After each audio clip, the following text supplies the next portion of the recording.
Hello, everybody! Welcome to Hamster's Hobby Hang Sinister Edition. Sorry I'm a few minutes late. Right before I was about to start, I realized I was completely out of paper towels. So that won't do, but we're all set here. Hi, everybody. Thank you for being here.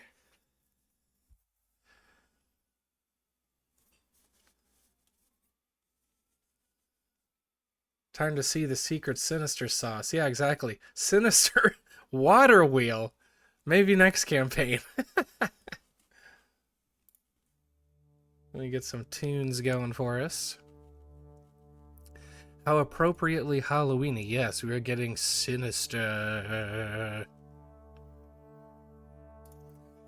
I'm excited for y'all to see this because it's yet another cool but easy scheme. So if you're, have your doubts about painting it, I hope by the end of tonight you will feel confident. Yeah, now for the unpainted pieces we have, we're kind of on slim pickings because we need a lot of it for Sinister. But I did try to grab a variety of stuff. I know people are wanting to know about the daises. I only have the small pieces. I wish I had some of the large daises, but we can do it on this, and you'll be able to see exactly. I said easy. He says, "I'm telling you, I'm telling you." It really is simple to execute. There's no precision. Trust me, I don't want to be all fiddly over hundreds of pieces. I may have a 4x4 floor in my stash. I may have left it off the table as a surprise, or if we have time for it. Maybe. No, honestly, my desk at home here is very crowded, so I didn't have space for it. But I do have one of these bad boys right here. What about the 8x8? Too much for me. A New York apartment over here. My apartment's about 8x8. No, just kidding. Yeah, the marble on the daises. So I think you've heard, like, we're trying to see, the best way for the factory to approach it, whether it's like the old marble, where it's, done that way, or if it's they hand painted exactly how I am, we'll see. But if you're getting unpainted, it's honestly very easy to paint. Even that doesn't have a lot of precision. Probably more so than, dry brushing pieces, but...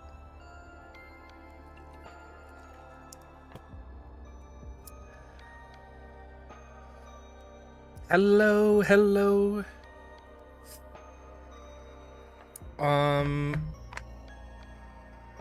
I was gonna say, what do you want to see first? But I have to do, before we do the marble, I have to do the basic steps. So maybe I'll just do some basic steps on the marble pieces off the bat. So the painting video is out, right? So hopefully you've watched that if you're curious about Sinister painting. But I'm throwing in my black Picorni Blockworks Fine 2, mix in with a little blue. I like this black just because it's a little glossy, so it ends up like, being a little darker.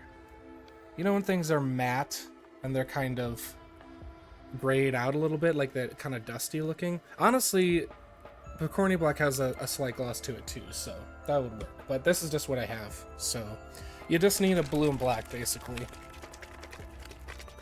Easy to paint and added nutrition when you lick the brush. I don't know about nutrition, but definitely sustenance.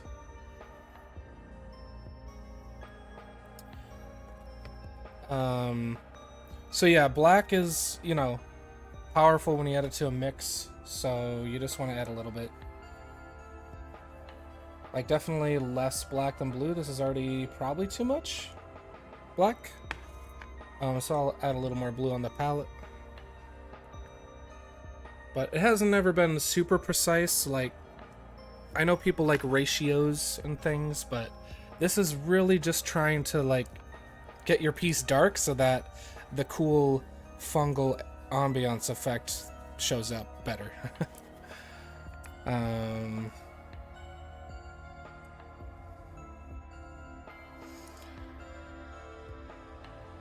but I'm already skipping a step, so I'm going to just mix this up and then we'll get to it.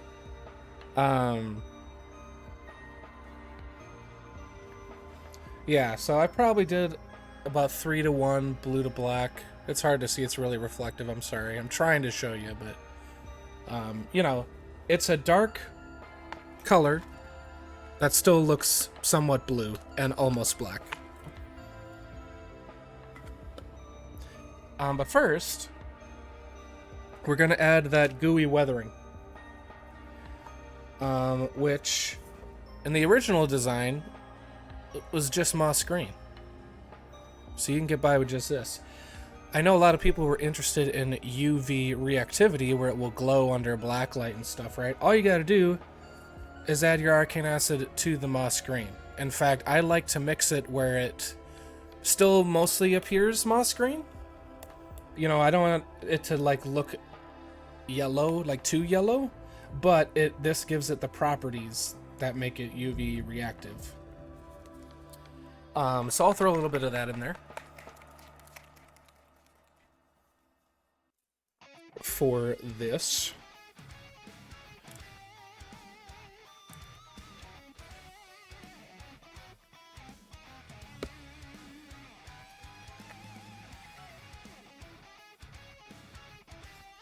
Mix in a little of the arcane acid.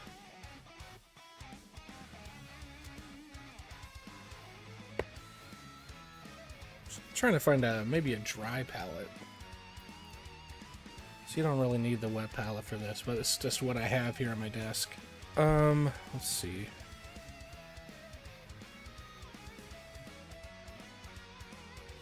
So here, like, you can see I mixed the arcane acid into it, but it's not too far off from just base moss green. Like, I'm not going for arcane acid necessarily for the color. It does give it that nice, like, mysterious green glow in the color, but it's mostly just to give it the properties.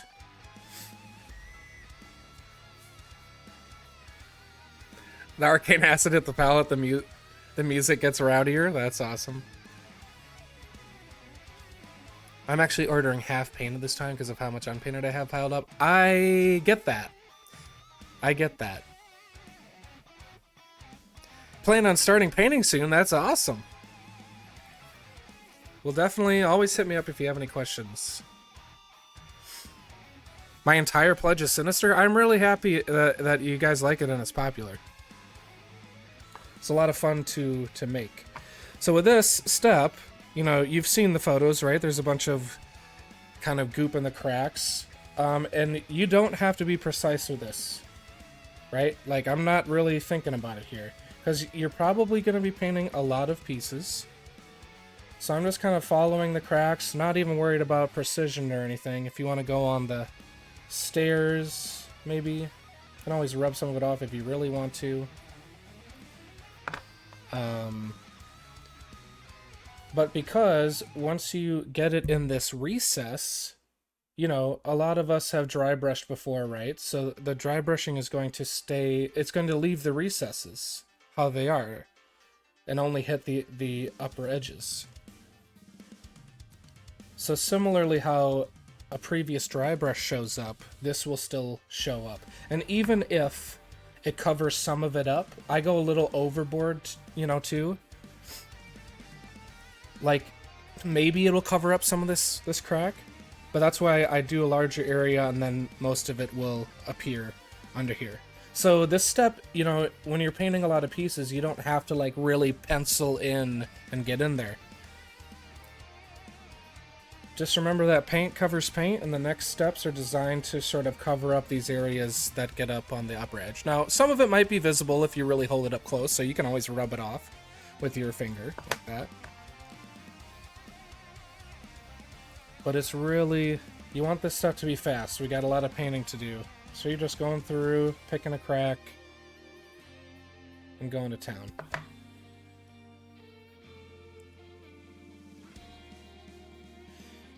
Now, what I will say, it is more important for this step to dry before you move on.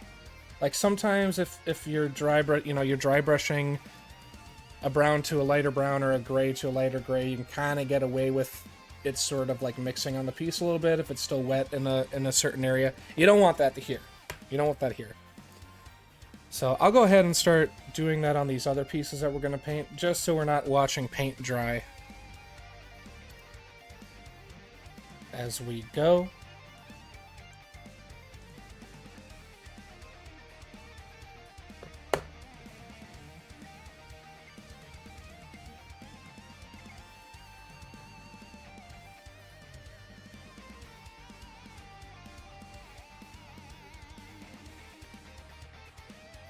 Even on the doors, do the same thing on the doors. Anywhere you want, really, on your pieces.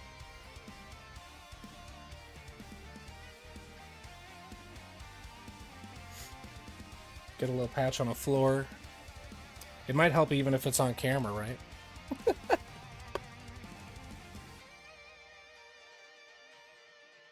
I kind of like to let this, imagine sort of like rust or like grime. Where would it collect? So I let it get on the little metal areas here, maybe stuck in this lock type thing. Might drip down like this. So, you can be, kind of creative in that way with it, but the execution, like the application isn't technical.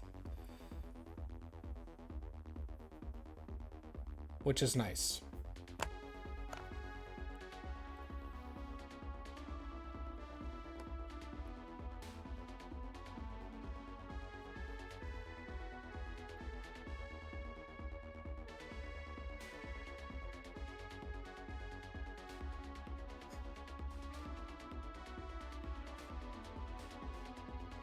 I no longer have a hairdryer at my setup here, which is a bummer.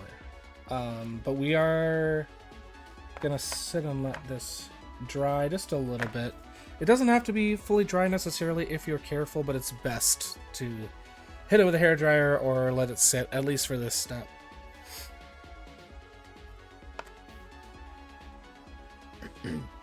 Dungeon Snot Edition, yeah.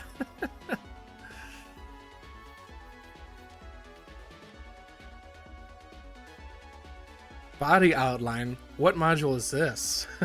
The murder mystery. I just finished up a murder mystery superhero campaign with my play group. Just on Monday we had the finale.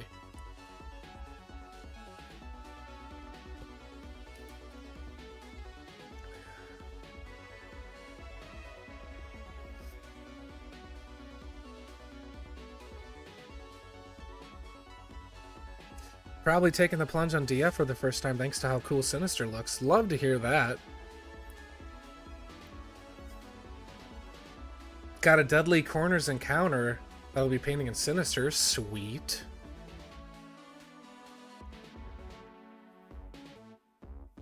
If there's a time to get DF, it's in the campaign because shipping is as cheap as it will ever be. Yeah, that is true. That is often true.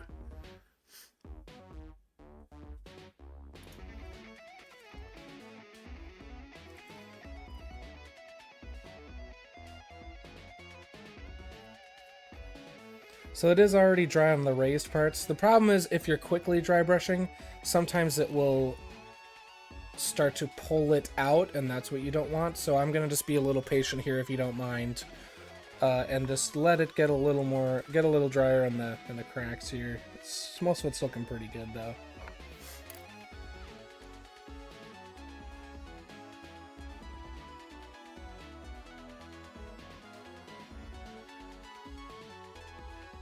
Used UV paints on a prop for our LARP. Had a bunch of puzzles on it? That's cool. The players had the prop for over a year. And then they found the UV with magical runes. That is very fun.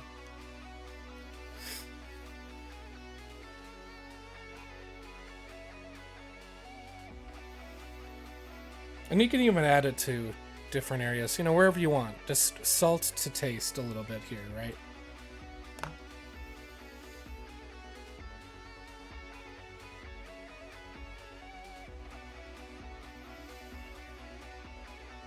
And then the next steps are just more dry brushing like we're used to, you know?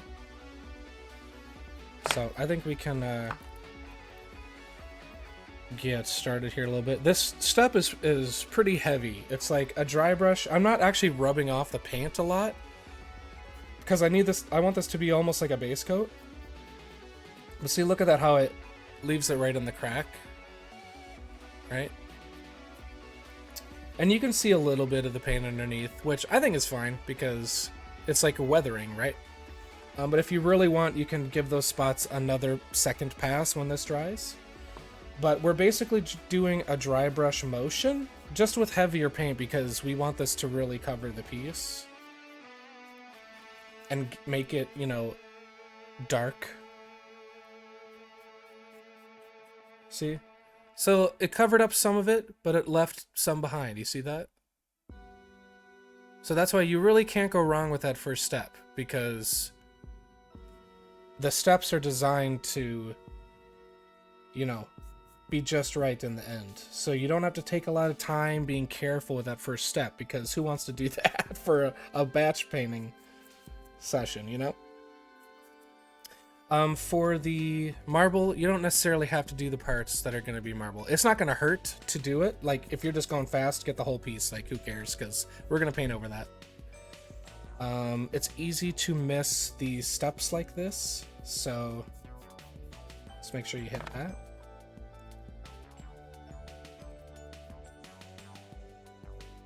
Now, I've had some people talk about, like, they've had sort of paint repel off the piece a little bit. You know, sometimes when they come out of the mold, there might be a little residue on them. So, you know, it would never hurt to wash them or prime them. But honestly, in most cases, if you just get a layer of paint down, even if it's kind of a wonky layer, the further layers on top of that will start to adhere. So if you have a piece that's not wanting to take the paint very well, usually just do 2 thin coats, do a second application, and it will start to adhere to the paint that you have on there, and it will start to cover it a little better.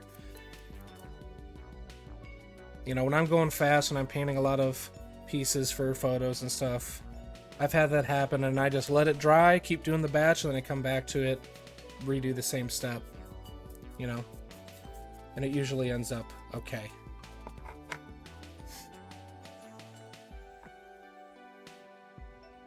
Yeah, you don't have to be precise. It's not like painting a mini.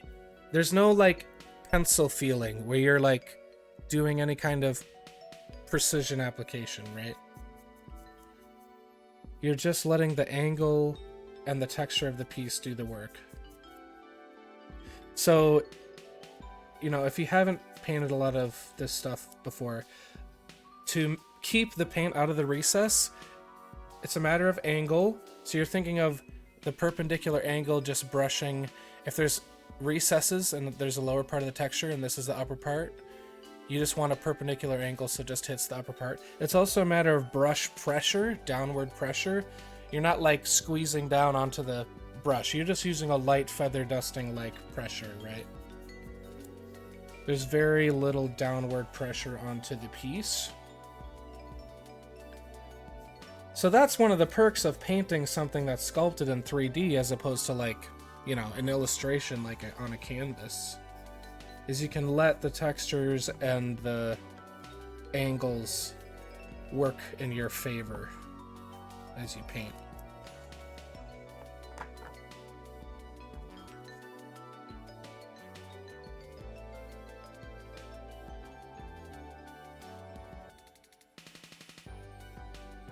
Yeah, just get them on the table. That's the thing too, is like, especially when you're painting a lot of pieces, you know, save your efforts, your detail efforts for your showpieces and stuff, right? Your cool accessories. Because I promise you, even if something looks a little wonky, like maybe you see a weird paint mix on here, right? With these 2 colors. On the table, amongst a build of many pieces, you're not going to be able to tell. It's just going to look awesome because you've made a cool creative build with it. And the effect comes from a whole bunch of pieces together, you know? So you want to get through these steps fast, because here's the thing, you gotta keep your motivation up, you know, when you're painting a lot of pieces. So you don't want to get bogged down by little things.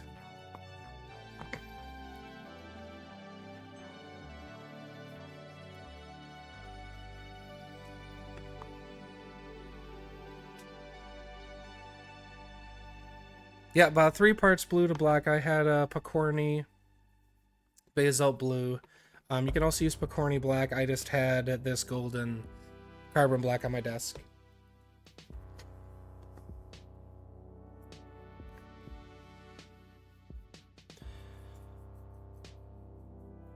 If you're just joining us, it's kind of like a heavy dry brush, but it's really more like a base coat. Just make sure to be careful when you're hitting these areas that you added the weathering to.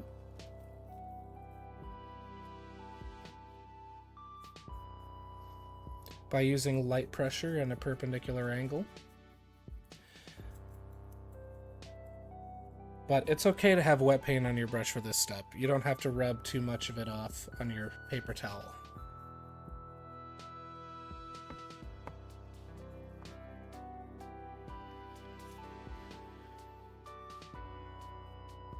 Like, honestly, the most important role of this step is to make the piece really dark, so that the last step looks like it's kind of glowing. Hi, T-Cat, thank you.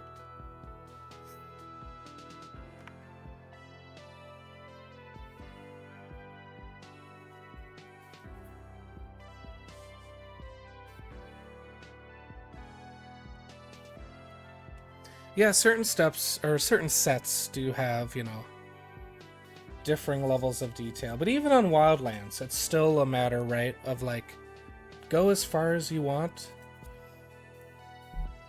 And sometimes, you know, you can just pick one cool plant color for an accent. And here's the thing too, you can always go back.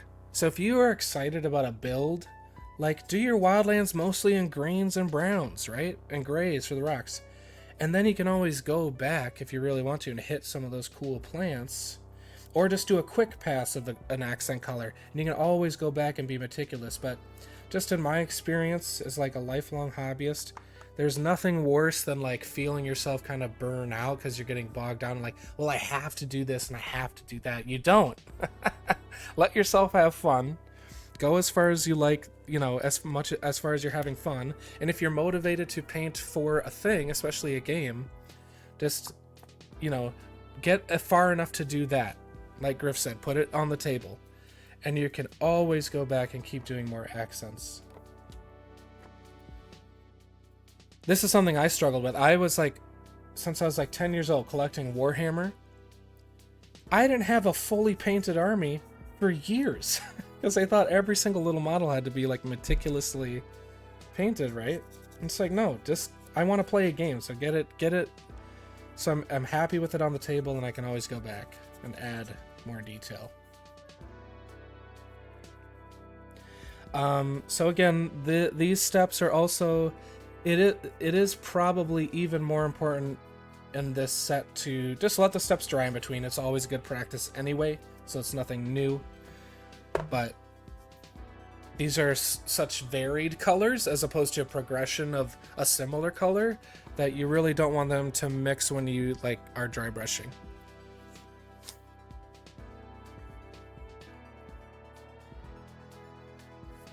Please do not hit plants. I'm sorry, yeah.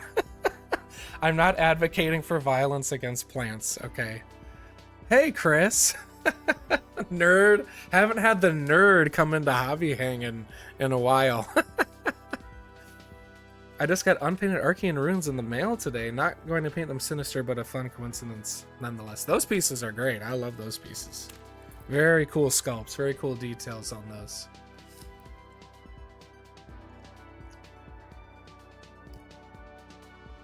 I'm envious of the collections that folks paint in unique schemes. Yeah, I mean, honestly, if you ever want to come up with your own scheme, just take a look at a color wheel, right? The basics of color theory are, you know, you can learn quickly. It's just a matter of, you know, you can always practice implementing them more, but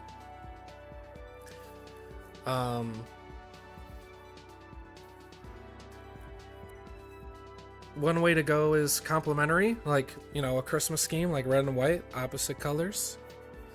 And normally I like to pick one as the main color, and you can still get away with doing the outrageous opposite color because it looks really brash if they're both like bright versions of themselves. But if you pick a main color and then do the other one in a neutralized, like grayish version of the opposite, you can still put them together and have it look cool and organic. And then triadic is a common one where if you have like on the wheel, you have two colors like this, they're sort of like a few apart, and then whatever is in the middle here that it's pointing to, that's your accent color. It's a good way to do it. But if you look, you know, there's plenty of YouTube videos on like quick basics of color theory if you want to ever design your own schemes. And you know the formula of a lot of Dwarven Forge schemes, right? It's like a main color dry brush all over, a highlight, slightly brighter version as a lighter dry brush, and then some accents. Plan on doing a lava variant of Sinister. That's cool.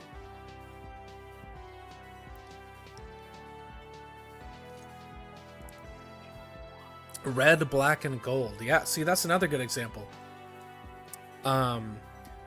It's basically red and yellow, which are primary colors, so they're gonna look good together. But the gold being metallic is slightly, you know, it's not just like putting red and yellow construction paper next to each other, which looks like a sports team or a superhero, right? It has that sort of contrast of like a tarnished gold maybe or something. So that's in your favor for making it look natural. And then black is a neutral color, so it can kind of go anywhere in any scheme.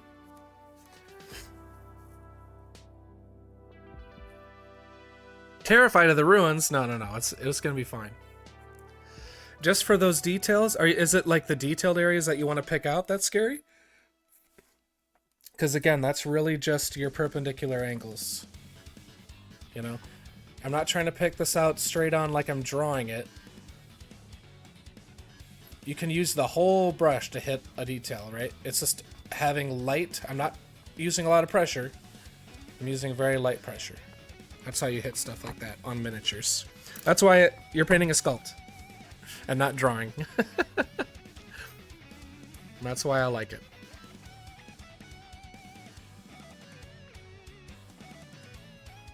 Lava instead of green goop. That would look cool. Because that's a different type of contrast, right? Like, when I was first, the first thing I thought of when designing the Sinister scheme, or just the alt scheme to dungeons, before it was even Sinister, was, okay, the basic dungeons are warm in color. They're a yellowish, brownish rock, right? So I want it to be cool. Gray, bluish gray stone, maybe? So that when you put them next to each other, they're already contrasting. And so that's a great example of contrast right there. You have a Sinister scheme, it's cool. Throw in the lava accent, it's warm, it's gonna pop like heck, right?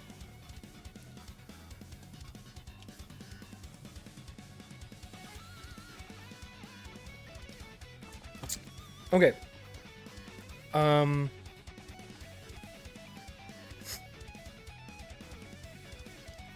Because of drying times, I'm once again going to go in like an unusual order.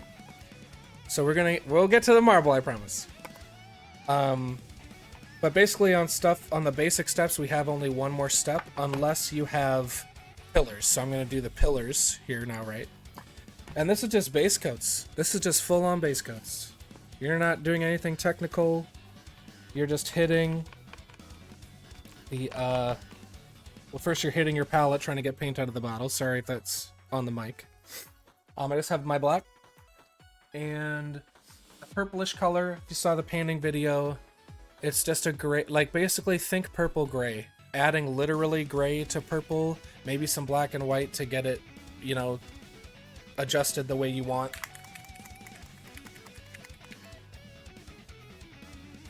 But you just want it to have like a purple identity, but it's not bright. Again, all these steps are going to be dark because this is the magic at the end. That is my favorite. That eerie ambient effect at the end. So you're just trying to desaturate a purple. It just means make it not bright, make it sort of a grade neutral version of itself like we were talking about, right? And that comes from just adding black and white to it. Any color, if you add black and white to it, it's gonna be neutralized. So that's what we're doing here. Just think purple gray, basically. So again, on the pillars, they all have these like sort of angled sides, which works great for us. Use the perpendicular angle, and you're done. Just like that. Now, once again, you might need a couple layers. The piece is being a little finicky on the paint, so just let it dry, and we'll do another pass. But honestly, you don't even have to do that, I'm telling you, on a lot of these, because the way the steps are ordered, we're going to do that final effect, and any area that is kind of wonky, or maybe you missed it or something, you can just cover it with the final step, right? Like, that's why they're ordered this way. So I really encourage you, if you're painting this, to not get bogged down. If you see a mistake, almost ignore it. You know what I mean? Like, just keep going in your assembly line. Because that is what speed painting is. It's like, not like, oh, you just have to be good and get fast. It's like, you just have to trust the process and trust that that final step you can put almost anywhere, so you can put it in sort of your weird spots on the piece that you notice as you continue looking at it, like as you go down the assembly line. So one of the worst things that like hurts your efficiency is to say, oh, I made a mistake, and you stop everything. And I've done this. It's a practice where I have to prevent myself from doing this. Like, you make a mistake and you're like, I have to stop everything. I'm going to rinse out my brush. I'm going to get out a previous paint to fix it right away because it's going to annoy me.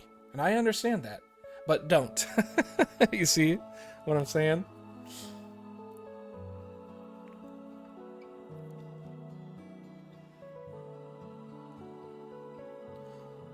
So like right here, I just got purple on here on what I just painted the blue black. Not even going to worry about it. And this lets you not like be as careful so you can continue to be fast. And you'll get the muscle memory of like hitting sections like this as you go. But another thing that hurts efficiency is you're like, oh, I'm just going to get this perfectly on the edges. You don't have to do that. You don't have to do that. It's really like not going to affect the result like you might think it would in the moment, you know? There are better uses of your time, mostly gaming. You want to get this on the table. But you can use that final step instead of using the time to fix it right then and there. Just use the time when you get to the final step to hit it, because there's times when I think, oh, I made a mistake. I'm going to get up, use the bathroom, and fix it when I get back. And then I come back and I pick up the piece and I can't find the area anymore. That I was so worried about.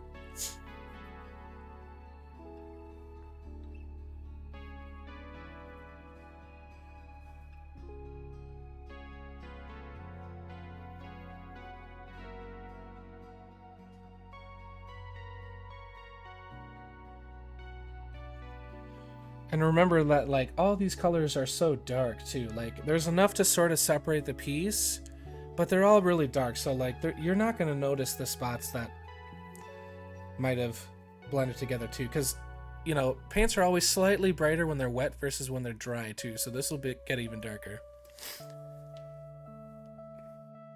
Unless you post a pic online, then it's right front and center. I get that. In fact, sometimes if I'm not sure what I want to fix about a piece, I'm like, something's not right. I will take a picture of it and look at the picture, because it just changes your perspective. Because what gets you sort of lost in the process a little bit is like staring at the thing, right?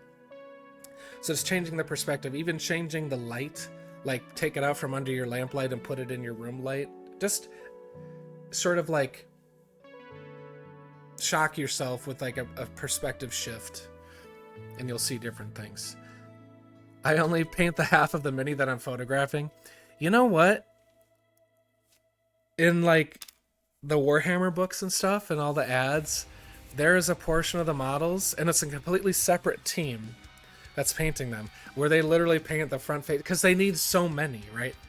So it's sort of like the second string players, like the pieces are like the background actors, are painted to a certain level and only the front side, and they're in the background of all the pieces, and it's a separate like roster of models that are painted to be the background pieces.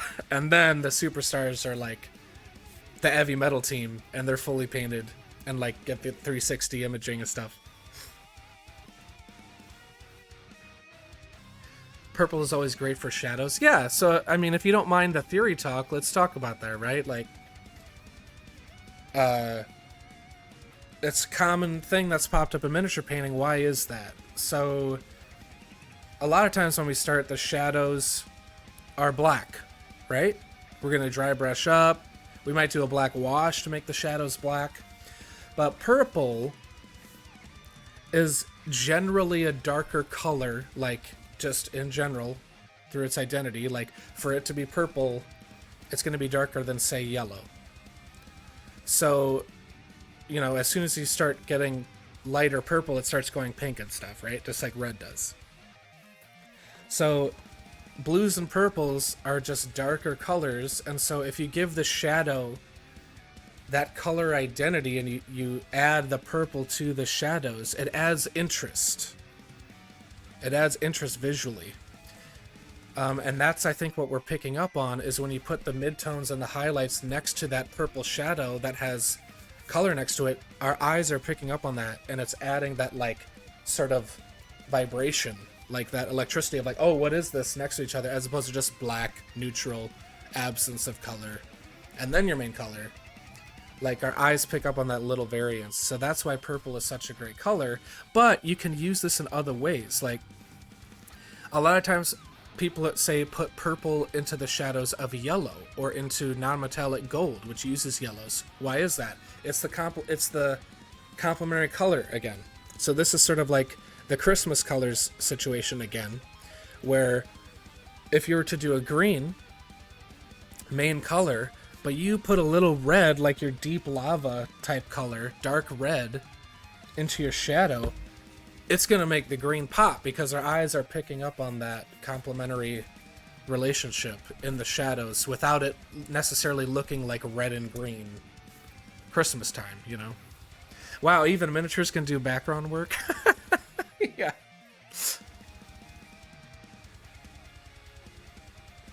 I'm just seeing this comment again of, until you post a pic online, you can't tell. I don't think I have it here, but I painted the, on stream, I think. Partially, at least. I painted the Witch King for Middle-earth strategy battle game. And I did a whole stream. And then even sat after the stream, because I was having so much fun. I painted this whole model. I posted the picture online. I said, he's missing a hand. He's missing an entire hand. I didn't glue it on. It's missing. It's on the frame still. I think that frame might still be here, even though I've played with this model. But he has like the wavy, right? The wavy sleeve, right? Like the necromancer sleeve hanging down.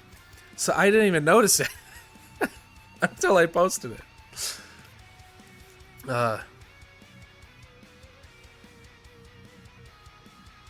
That's his battle damage. Yeah, like when he cuts the ring right off his finger, Isildur. Exactly. You guys get it.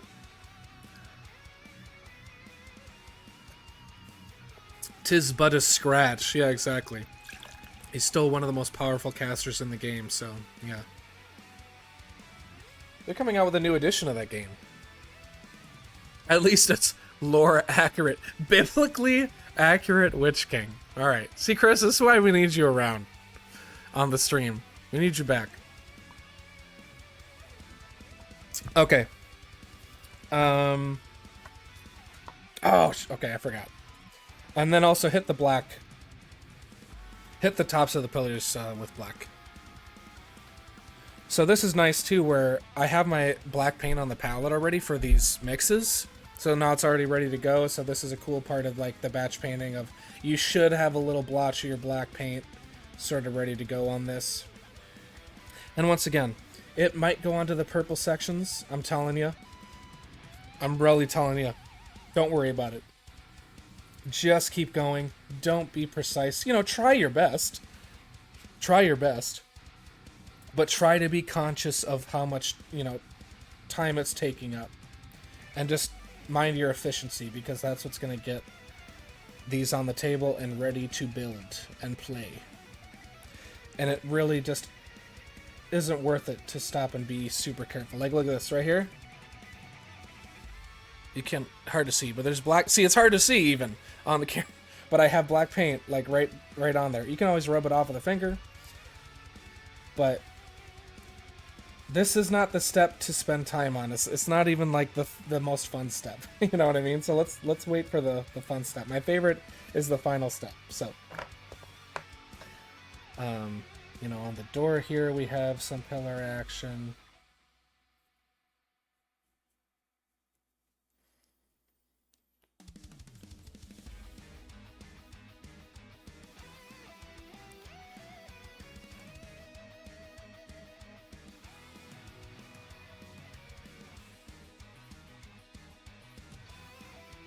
Gotta hide the safe hand, yeah.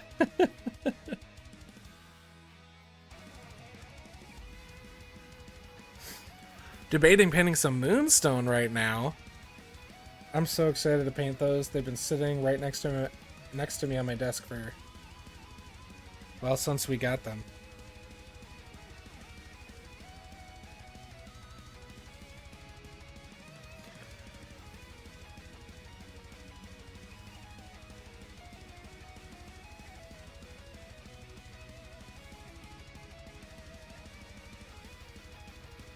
Chuck just said someone had a question for me. Did someone... I'm trying to keep up here. Does someone have a question for our sculptor, Michelle?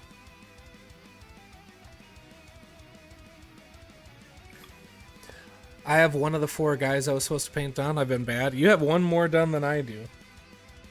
As long as we're painting black, I also paint the door. These like... Normally they're metal sections on Classic. I paint these black here. And the doors themselves are just base gray, kind of doing a dry brushy perpendicular angle to, you know, keep our sludge effect in the recesses and hit the texture nicely.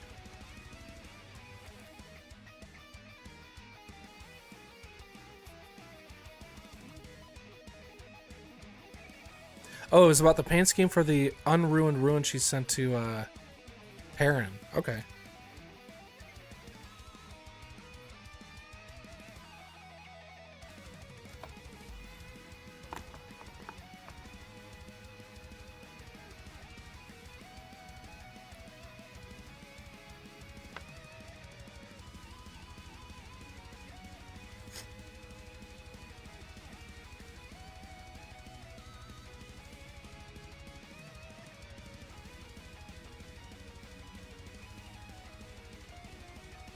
Oh, Roman ruins.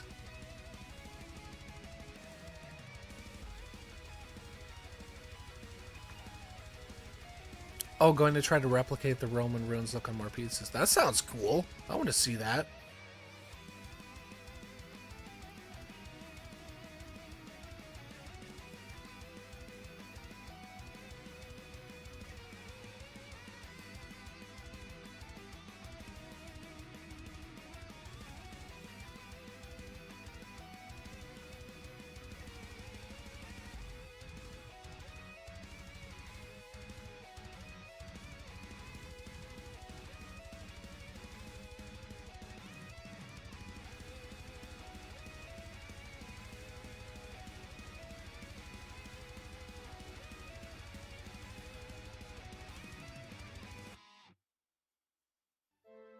Like, maybe you don't have to go this far like I did, but there's been times when I'm doing a large batch and I have forgotten to paint a pillar.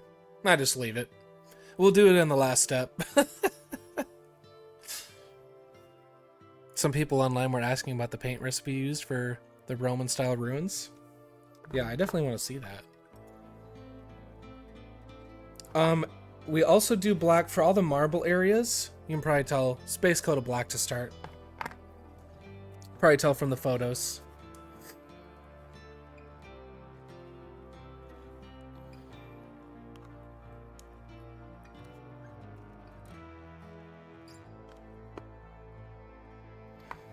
Just a full-on base coat. You can get it in the cracks.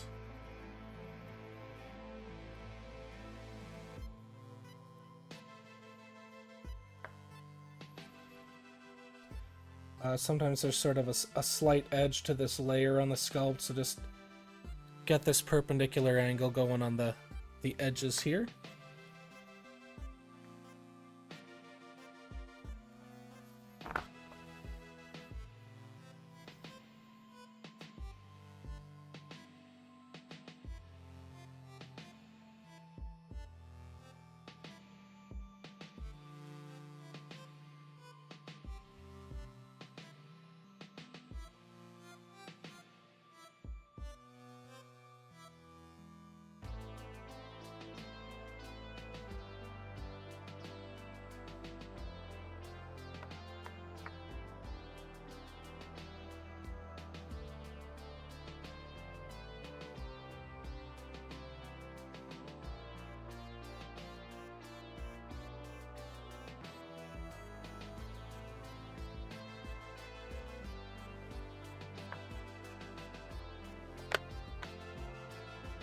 We're just base coating them just like we did the tops and bottoms of the pillars.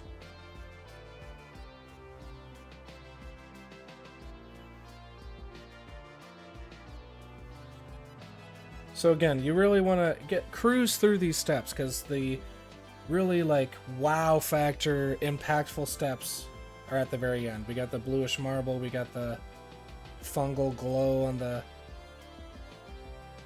Sinister stuff. Yeah, so this is just straight black. Straight black on the top of this.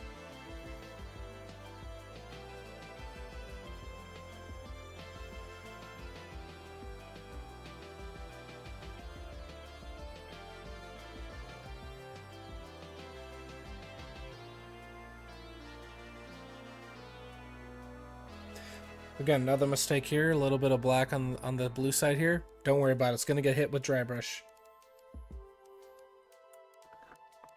So yeah, you know, it's a little hard to tell on camera, but now we can start to see, right? Like this is a pure black with our blue-black mix, right? You can see the difference. So there's a little bit of that blue identity, even though it's very dark and hard to tell. It's going to serve us later for the final step, it being so dark. But it still has like it adds to the cool factor, having that bluishness. To me, it sort of adds to the mystery, even though it's dark.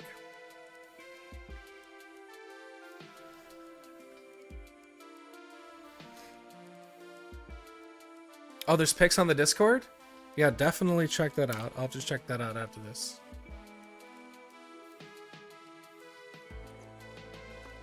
So again, another step here, you want it to dry before you do the blue marbling.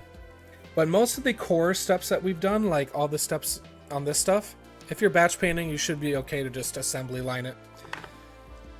For your handful of daises, it's going to be a little harder if this stuff is wet. So you can hit it with a hair dryer or go make a sandwich or, you know, something. You want that to be pretty dry. Yeah, it might be the camera.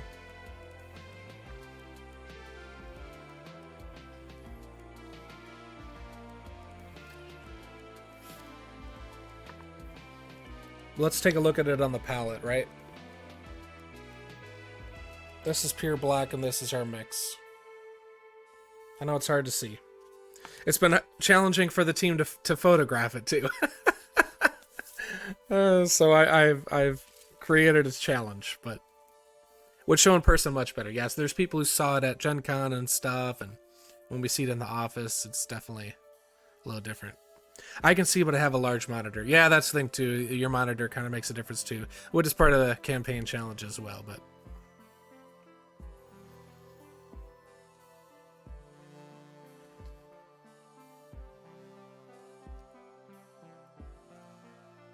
And again, it's kind of like I was saying about purple shadows on miniatures. Like, you know, it's not going to be like, oh, it's a bright blue piece. Like, it's meant to be a shadow that has some personality, as opposed to just spray it black, you know, which works, but this is a little more interesting. So that's kind of all it is. Because the last thing is really, to me, what makes it sinister. We just need a dark base in order for that to really pop. I did a heavy khaki craft paint dry brush over the whole piece, then did a wash with brown shoe polish, then added accent colors using metallic craft paints. So what I love about this is, not only I'm sure does it look cool, but it sounds bulletproof, right? I'm sure it's very durable, so it's very game friendly with like the polish and stuff. I love stuff like that. Finding products that like aren't hobby based. Like craft paints are great for terrain, right? Because you can get it like a dime a dozen, and you're dry brushing, like they can be kind of like, they don't have to be super fine. I don't know. Like most of the time, if I see a hobby product I like, I'm like, where can I get this not from a hobby brand where it's probably better and cheaper? Like, I've been using UV resin for gap filling as opposed to putty, because I'm just bad at like dealing with putty. Lady Isabel is you know, a master with putty. I am not. So I'm doing UV resin, where it's just like a gel goop that comes out. You hit it with a black light, which they sell as a hobby product. And I was like, huh, I'm gonna look around. And I bought a nail polish brand where you like put the resin on your nails and can do stuff with it and then dry it. And I just use that on my miniatures. Yeah, simple Walmart craft paints have a huge range of colors, right? You can like get a lot, and you know, I've used them a lot on like my polystyrene foam terrain, right? That you cut apart. Let's get some cheap paint. Is UV resin safe to use at home? How is that going? I think it is, because you use so little of it. Like, I normally just take a little piece of cardboard, like maybe it's a torn off piece of the box that your miniature came in or something, or like the back of a blister, so that I can just throw it away. Obviously you don't want to get it on your in your eyes, like don't be rubbing your eyes with it. But there's not like fumes or anything. And when I'm on the black light, like it doesn't have to cure for like very long. It's like 30 seconds because you're using such a small amount usually. So yeah, you just want to like clean it, you know, don't let your pets ingest it, you know, the basic stuff that is true for anything. So I mean, I've had no issues using it at work and at home, honestly. One thing that I didn't think of until it was too late is I'm sitting at work and I'm putting resin on my model, and then my bit off to the side that's on the cardboard is curing. It's hard. I'm like, what is happening? I'm not hitting it with the light. What's going on? What am I doing wrong? I'm sitting next to a window. The sun's shining in. So that's what was curing it. So look out for that. But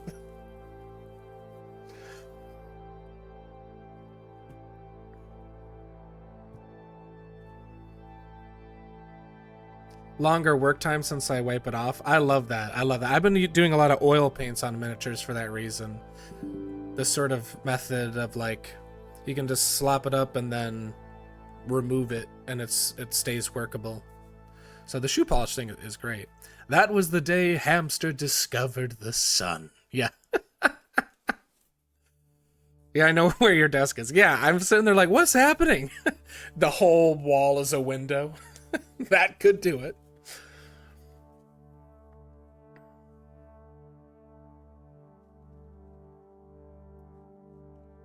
The sun will sneak up on you.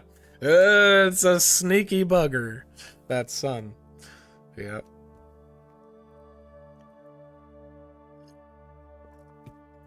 Okay. All right. We're on to my favorite step.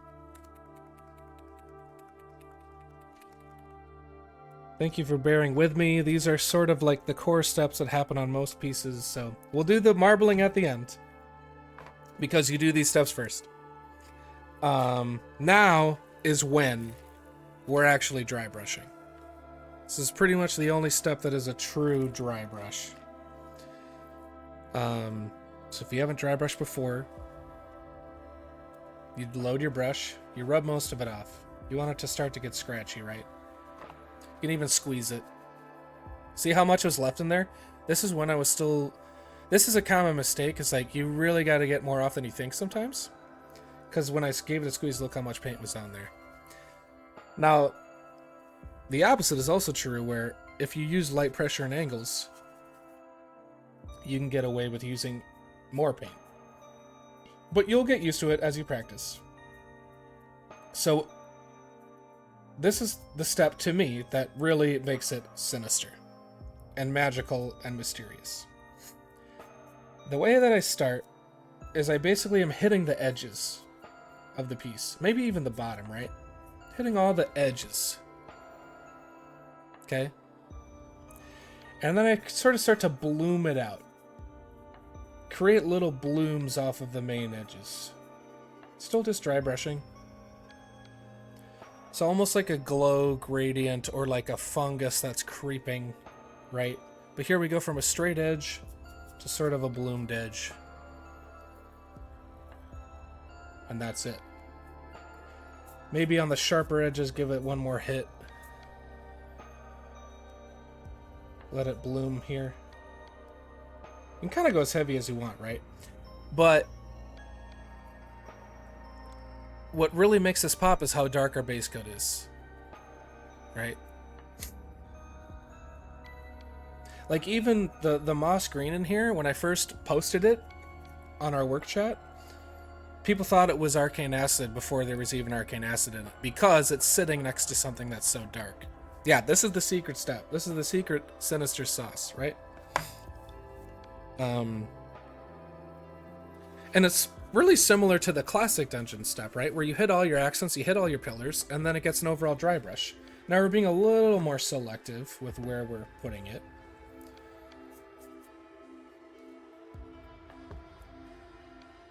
But so I'm hitting just the edges and corners of every side. Right? You can kind of bloom it around. Now on the pillars is probably where you want to be the most careful as far as how much paint is on your brush. I'm going to rub more off on my paper towel here on the side. Because you still want to leave some of the purple behind. You don't want it to look like a green pillar, so you want most of the area of the pillar to stay purple, but still hit the edges of it. You see that? It's pretty subtle. So all this comes from is light pressure and removing enough paint on the paper towel. But see, we still leave a little area black, because otherwise we wouldn't have to paint it, right? If we're just going to make it all this green color. But we want it to have some of that, so just get lighter on the dry brush. Make sure we don't cover up all of our work. This is true of pretty much every dry brush highlight, so.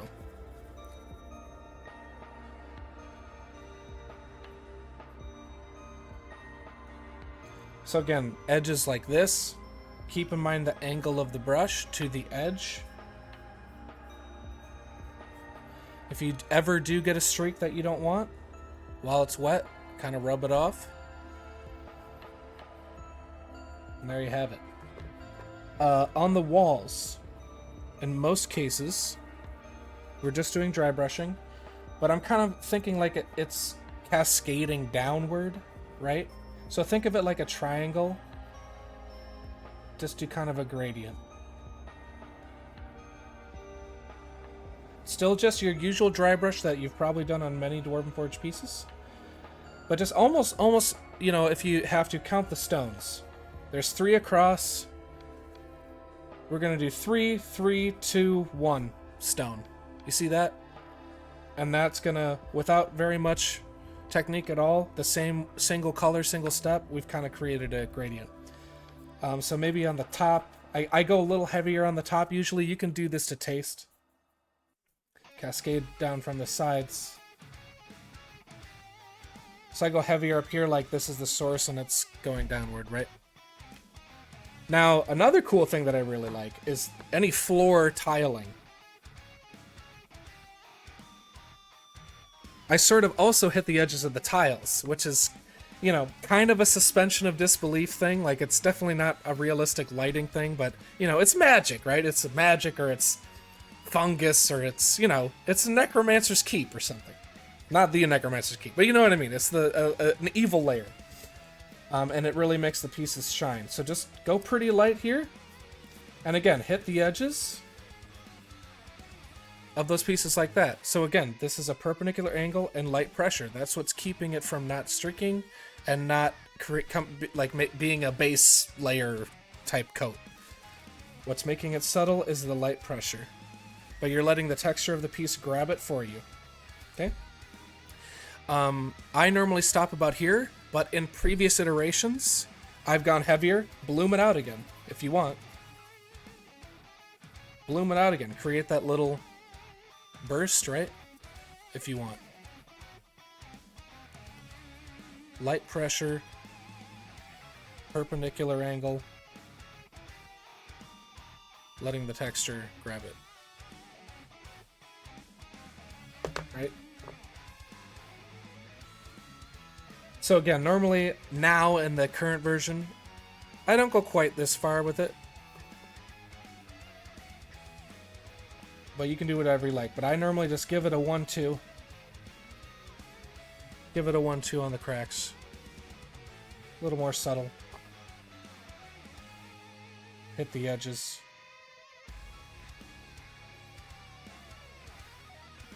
Right.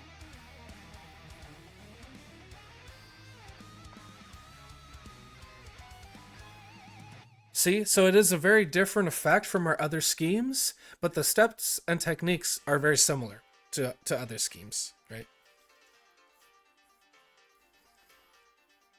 It's great being part of the DF team because we get to see the evolution of Hamster's paint schemes. I appreciate that.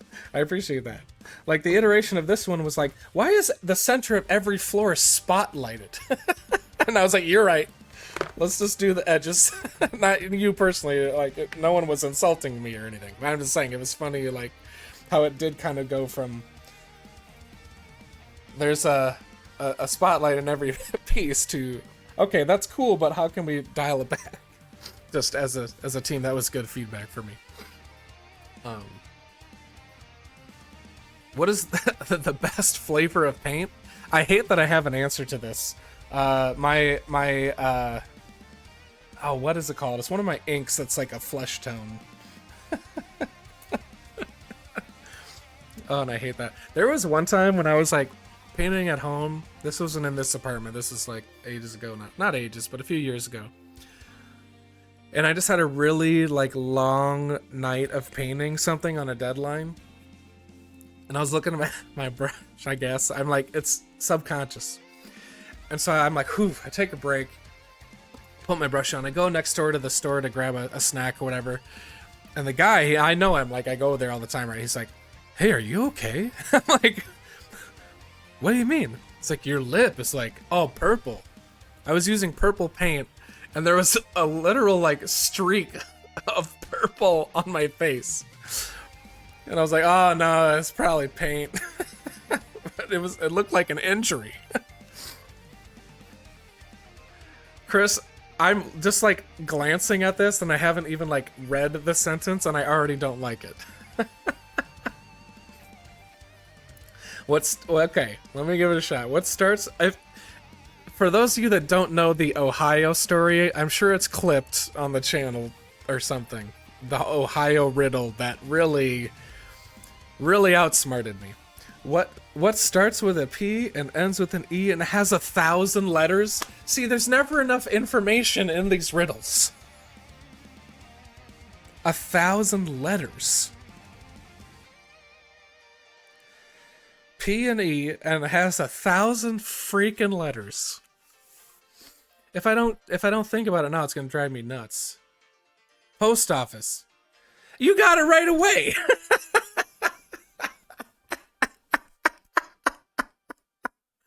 Oh my gosh. Yep, you're right, and I wouldn't have gotten that.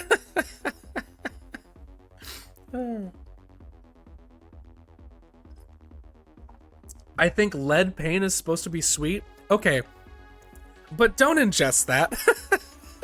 I have a couple paints that like have like cadmium in them, which is toxic, and I have to be very careful when I use them. Excuse me. You have any tips on fixing a too heavy dry brush, like that you've already applied? If it's too heavy, there's a couple things you can do. You can go back to the previous color and actually dry brush over it. So if say I hit too much bloom here, I just go back and dry brush over this. Sometimes it will still look slightly brighter if you're doing it over a highlight because layers are always slightly transparent. You can always go back to your base coat and just do a patch job and then re-dry brush it. You could maybe try a wash on the piece to darken it back down, and then you can dry brush it again and bring it back up more selectively. Yep. But that's the fun thing about painting, is it's kind of a back and forth. You're like, oh, I went too far, I'm gonna go back the opposite direction and be a little more selective. Okay, I want it a little brighter now, I'm gonna go back a little brighter, like.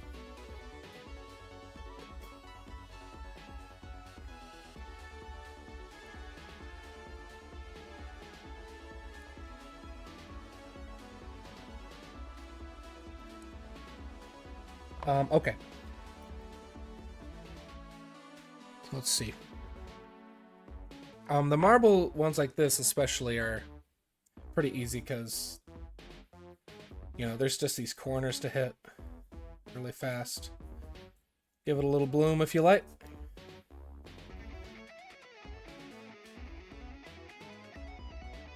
Like so.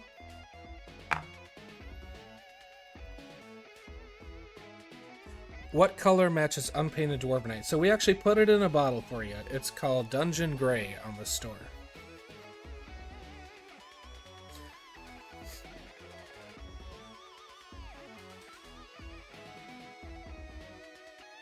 So if you want to go back to the like casting color and do a patch job, you can do that.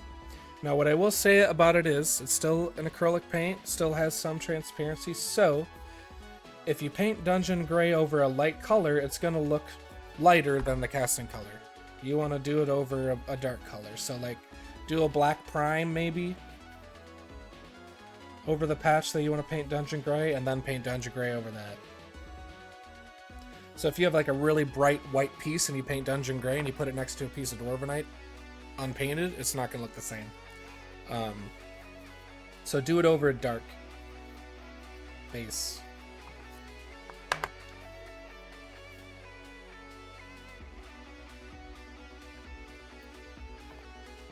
Oh, I didn't do this marble piece. I love doing this for batch painting, if we, especially when we do a lot of mixes. Just got some cheap bottles online. And it's better than mixing every painting session. Goes faster. And then it's a little more consistent, you know, across many pieces.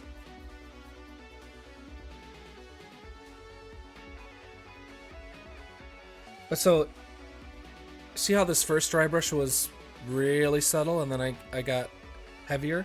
So this isn't even really a dry brush that I'm doing.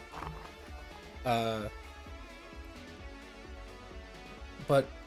when I really want to hit this heavy edge here, load up your brush and just wipe off the excess so it's not like a blob on there that's going to spread out.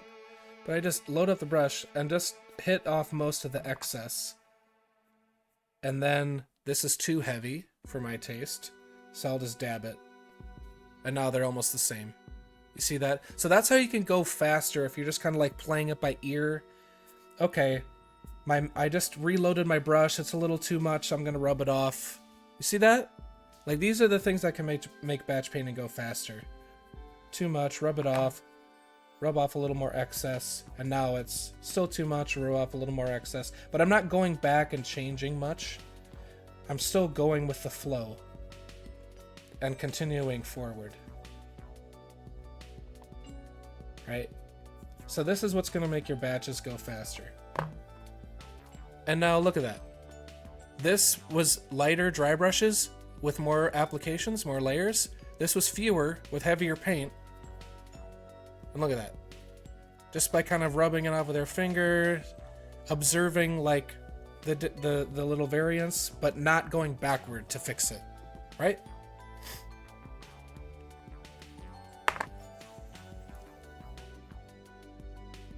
Hello, Wilderness.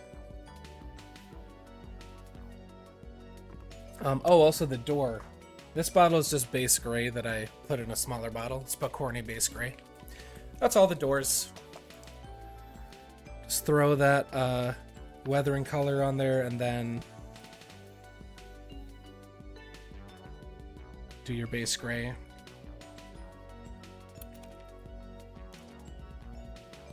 Thank you. This is usually what I play on Hobby Hang. This artist is Amy Waters. It's actually a friend of Chris's from the Pacific Northwest, and does a lot of video game inspired things with like a new twist. But yeah, pretty much every Hobby Hang I'm playing Amy Waters, so definitely check her out. A lot of great stuff. She even was able to. She got the opportunity to like do a song for Magic the Gathering for something, like promotion or something. It's very cool. It's on Spotify.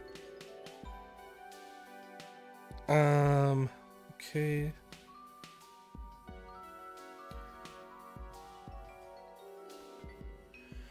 So yeah, once again, just let the texture of the door do the work for you. I'm trying to create a perpendicular angle and light pressure. Let the texture grab and it will leave behind the screen.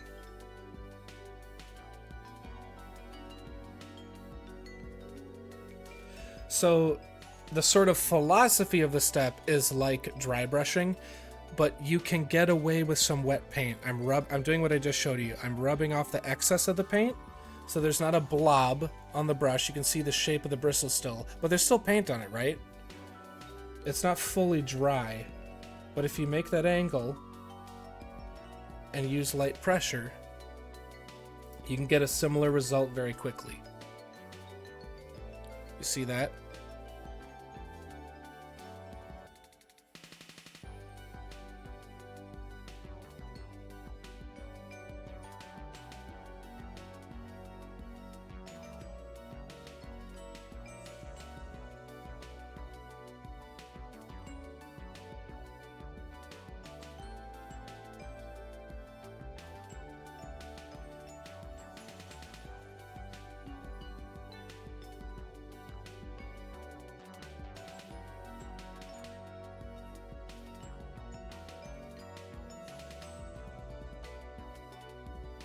Right.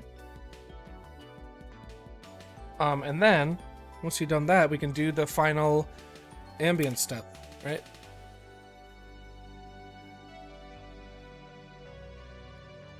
So again, it's mostly pillars here, so we're gonna take little extra care. But as long as we hit these edges, I call it good. Because I don't want to overdo it on the pillars. Otherwise, we might as well not paint them purple, right? So I just want to make sure that the edges are highlighted. We hit some of these black tops. Just enough to see the edges, but we still leave it fairly dark. Hit the edges of this and bloom it. Right?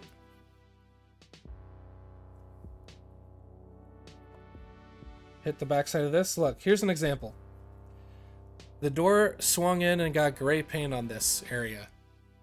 That might be worth fixing if you want. That might be worth going back and just patching up with the dark blue if it's on your palette, which I have. So you could easily, without remixing, right? It's still fast to fix. What I'm going to do is I'm just going to hit it with this. Just hit it with that. You can't even see it, right? I mean, if you're looking for it, you maybe can. I'm just going to go over it with that. And then, even on the door, which is I like this effect. Just like it's cascading down on the walls, it's cascading down on the doors. So this is just another dry brush. Hit the edges and make it heavier at the top. And there you have it. Creepy door.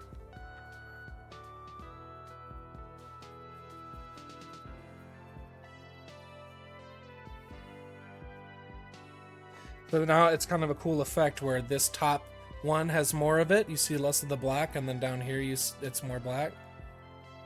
So it kind of sells that illusion. Like so.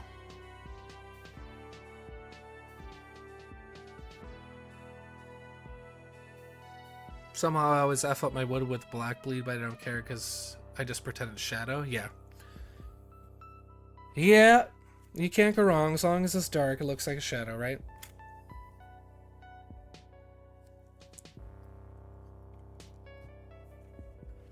Alright, I'm thinking maybe we paint some marble, huh?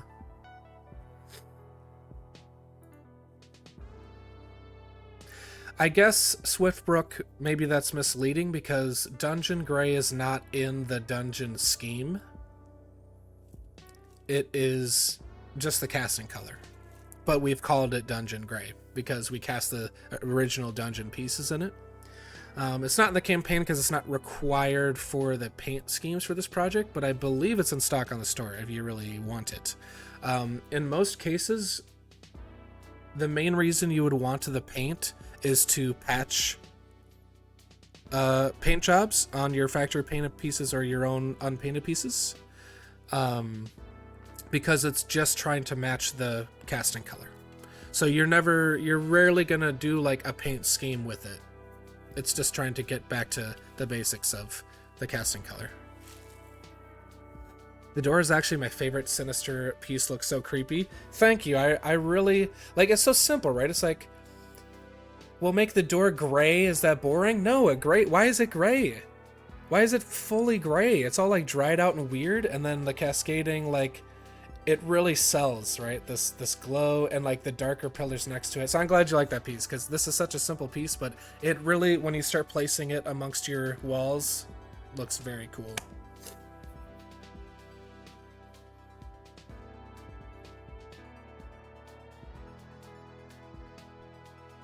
Yeah, you definitely shouldn't need Dungeon Gray for anything in the campaign.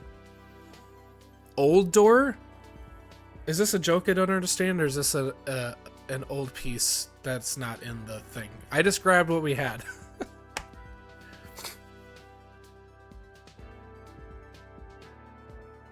I like to imagine some ogre sneezed on it, and that's why it's got the green bits.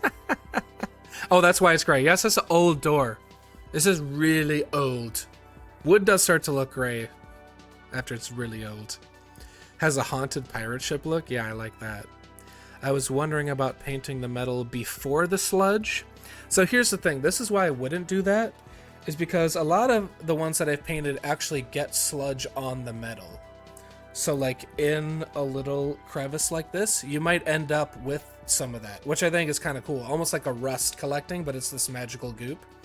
And so then when you paint the metal after, you can maybe leave some behind if you want. But a detail like this, you can kind of do it either way. If you want them to be fully metal, go for it.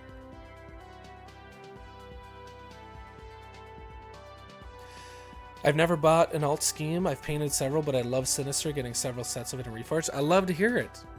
Awesome. I'm so glad you like it. You really did something amazing with the scheme. I can't help but look at all my pieces in the lewd light. I really appreciate that, especially if you're going unpainted, right? Like, compare this to other Dwarven Forge schemes that maybe you've painted. Like, on paper, they're pretty similar. It's like the main piece is two main steps. Normally it's a dry brush, heavy dry brush, and a highlight dry brush. Instead, it's weathering and a heavy dry brush. So you still have your two core steps. And then maybe there's an accent step and a further highlight for 3 to 4 steps. Instead, our step is this like weird dry brush at the end. So it's still like your average number of steps, number of colors. It's still dry brushing mostly, but you can do a lot in that sandbox.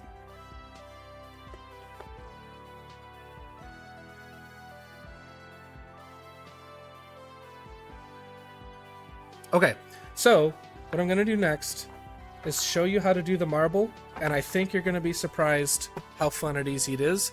But first, we're going to mark it. If you haven't been on a Hobby Gang, usually when someone on the show has to use the restroom, we mark it on the timestamp. So BRB. One moment.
Okay.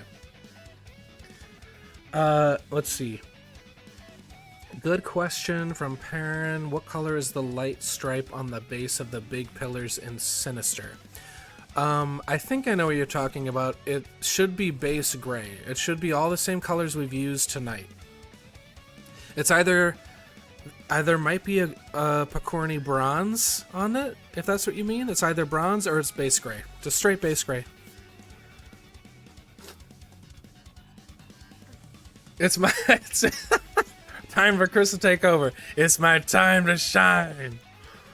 Imagine just all of a sudden the stream like goes back into the studio. What would happen if we're both logged into the channel and then I hit live doing this and then you were to hit go live in the studio? What would happen? From Arby's? God, I wish. God, I wish. From the grocery store. I have some boneless wings on the way via DoorDash. Y'all are making me freaking hungry. Aren't boneless wings just tenders? Look. I'm not a guy that's like, you gotta go bone in. The flavor is so much better. I'm like, I just want saucy chicken, okay? And I don't want it to be harder to eat. I want to fork that thing. Please don't clip that. But I just want to fork it, and I don't want it to be a process. I just want to eat it. Okay? So I am boneless every time with my wings. Is there a specific purple you use for this paint scheme? I know DF doesn't have one yet. Yes. I kind of wish we did. I hope in the future sometimes we do. But I just mixed a purple with basalt blue and regal red from Picorni, and then added black and white to sort of desaturate it. Right, this is what we're talking. So honestly, it doesn't really matter which purple you use because you're trying to desaturate it and gray it out with black and white. So as long as you're starting with a purple, just add your black and white to it and you should be okay. But that's why in the paint bundle we have blue and red. I made some bread, so I'm having bread and soup. Oh my god, that's my favorite ever. I'm such a big soup person.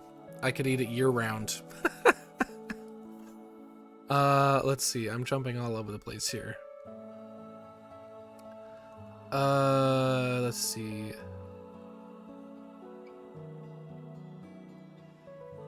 Yeah, so you're mixing basil blue and regal red. Just add some black and white to sort of neutralize it.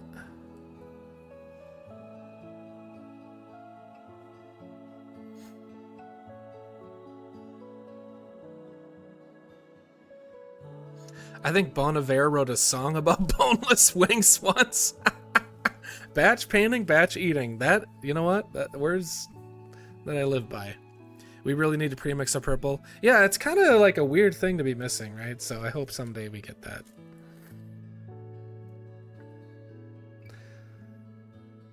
I was talking about Flightless Bird, but I guess he's written 2 songs about boneless wings. Boneless Iver. All right. Stream's done. We can't top that tonight. We can't top that. No, we still got to do marble.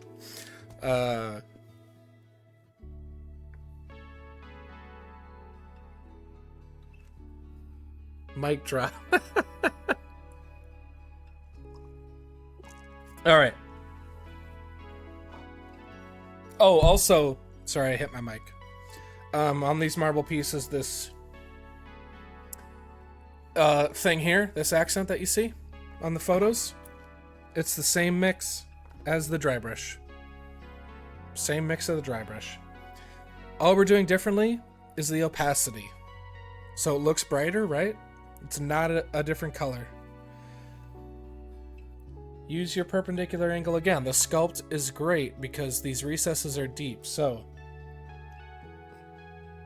light pressure, same principles. Light pressure, perpendicular angle, but we're doing more of a base coat instead of a dry brush highlight thing, right? So these are the same paint mixes right here. Came out of the same bottle. On the edges of the steps and this accent, right? It's just a matter of opacity. So that's all that is.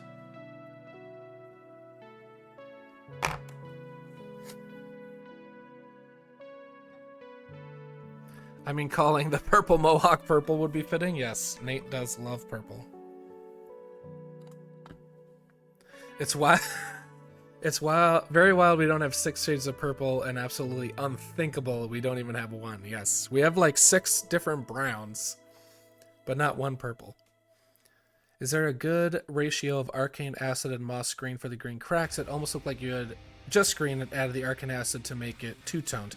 That, honestly, Giant, might have been the case on what you've seen, because those prototypes of the scheme originally didn't have arcane acid.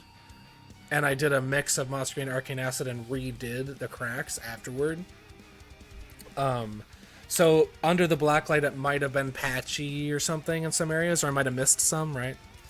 But I definitely mix moss green into the arcane acid, because otherwise it looks like super bright yellow instead of like a fungal green.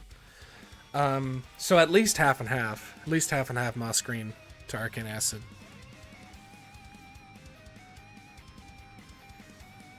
Someday the purple will come.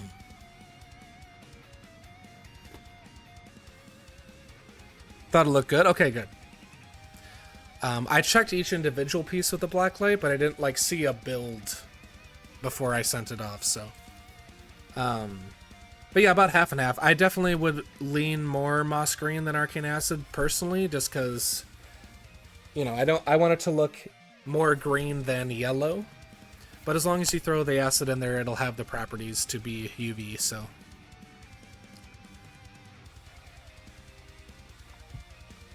Alright. The moment you've all been waiting for. Marble. Marble on the daises. How many colors is it? How many colors do we need to paint marble? It's gotta be a lot, right? It's gotta be, like, we should, Chris, I meant to tell you this, we gotta make the marble paint bundle, right, to sell to people. Oh, wait. It's one color. It's a single color. It's Bubbles Blue. And that's it. Marble. Oh, you're saying marble. I thought you were like, what colors do we... How many colors do we use? Marble.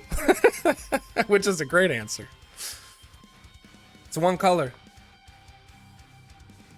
I'm telling you. This is what I'm telling you. Do not be afraid. Do not be afraid. This is easy to paint. Okay?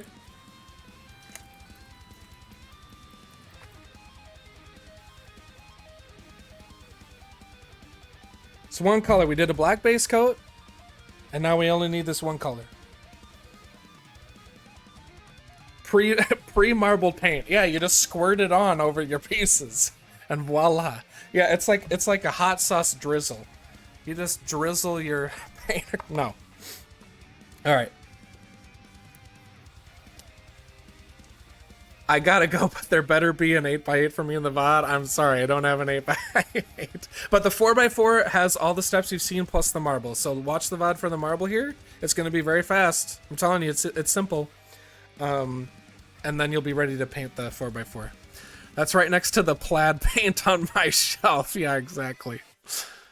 When you put the buffalo sauce on the spicy pizza, yeah. Okay, so I just have Bubbles Blue on the palette. What I'm gonna do first is thin some of it out. You know, we've all tried washes or glazes.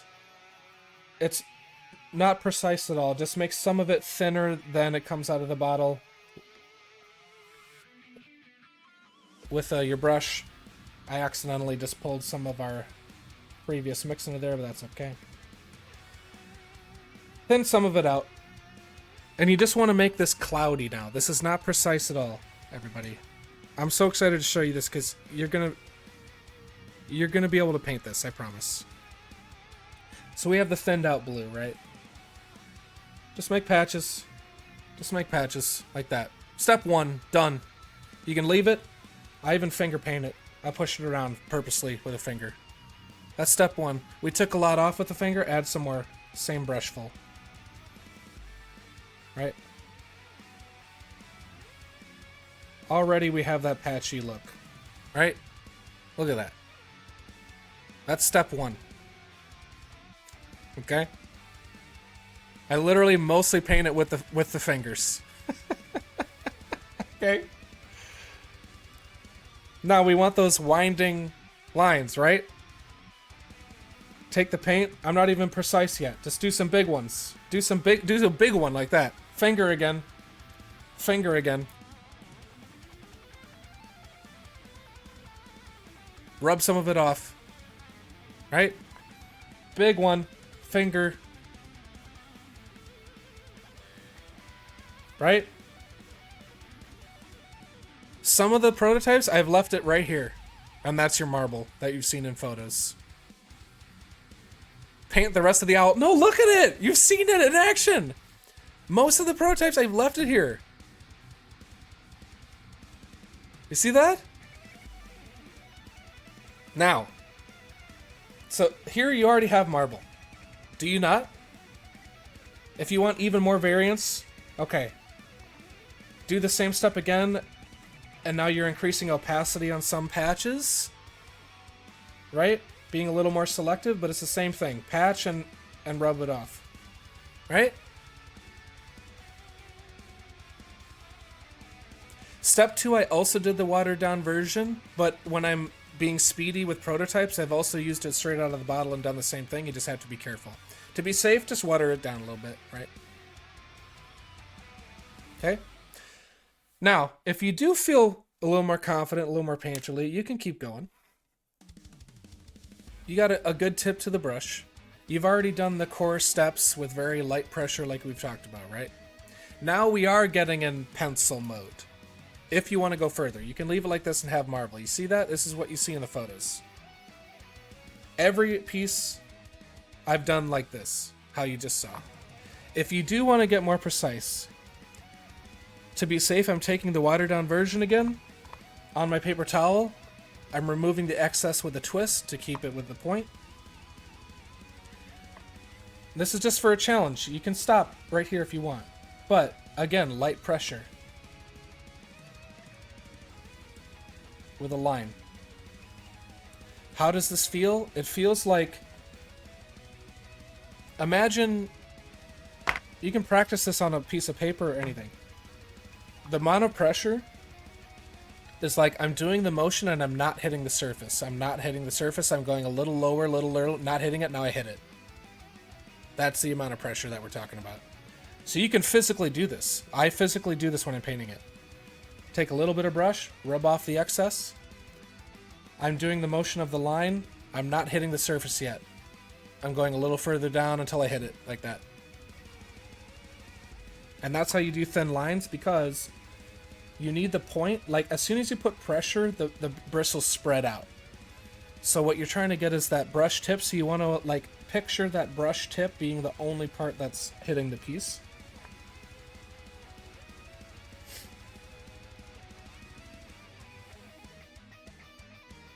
Very little pressure. Very little pressure. You see that? Now that we have some of these lines, we can make some of them opaque because they're pretty faded. Just because we're doing a bright color over black. But now that you have the line, same pressure, just try to trace it. Just try to trace it.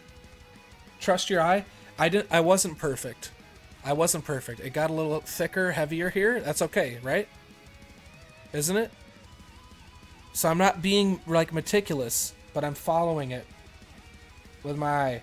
And it's just about the light pressure. Okay, here's another tip for this.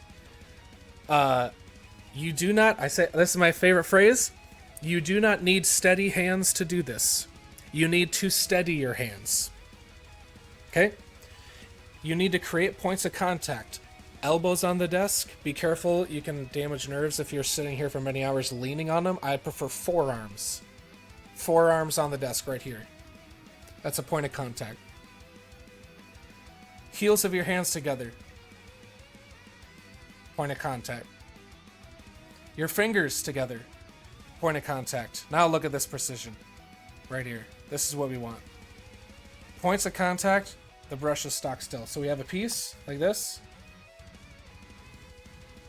We have multiple points of contact. That's how you get the precision. It's not necessarily a talent. It's just points of contact. And yeah, practice will make perfect. Don't do this, what I just did. I had a thumb full of Bubbles Blue. But, so this is how you would do. So we've done some more precise lines. And this is a little more challenging, but I think it's fun. Because it's not, like, this is such a varied pattern that you can't really do anything wrong. Anything that looks wrong, right? So from here, we'll just do more of our patching, more of our finger painting, and then we'll add a precise line, right? Add a precise line if you want to try this, right? And more patching. Okay, so that's fun. It's a fun painting challenge, but this is why I've got 3 of these. So let me show you again. You don't have to do that if you don't want. Just thin down your Bubbles Blue. I'm going to do our first method again. Patch it up. Patch it up and rub it. I took a lot off on this patch. I want a darker one, so I'm going to hit it again. Leave some black for variance. This one looks kind of samey, so I'll keep doing it. Right? No precision. Okay. Light pressure again, but just line fast. Finger paint it again. Rubbed this almost off completely, so I'll do another one. Finger paint it again. Right right?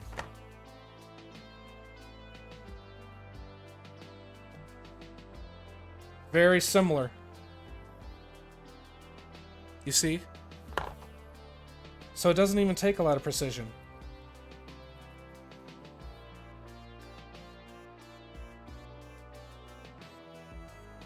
If you're quick, you can rub it off. But that's the thing. Like, I'm doing it right away. Like, you're doing this to taste as you go.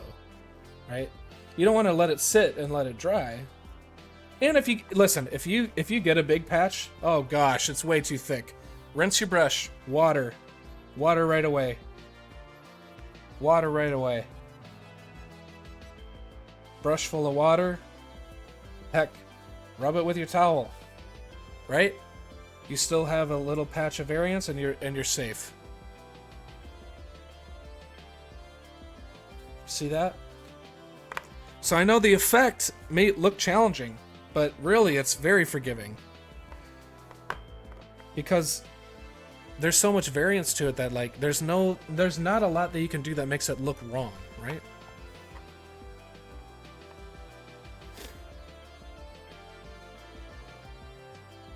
So I'm using a wet palette. I, at work, never use a wet palette. For all of the... this is just what I had on my desk for hobby hang.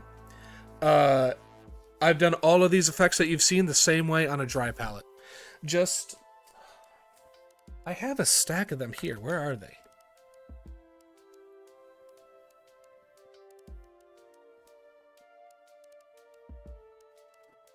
Hello, palette. Oh, here.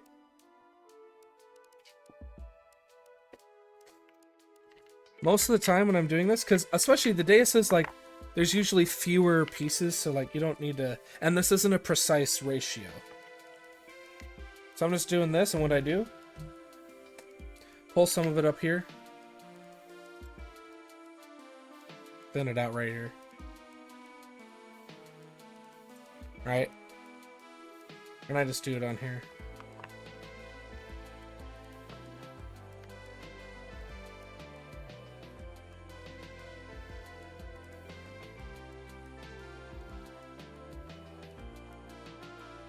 Right.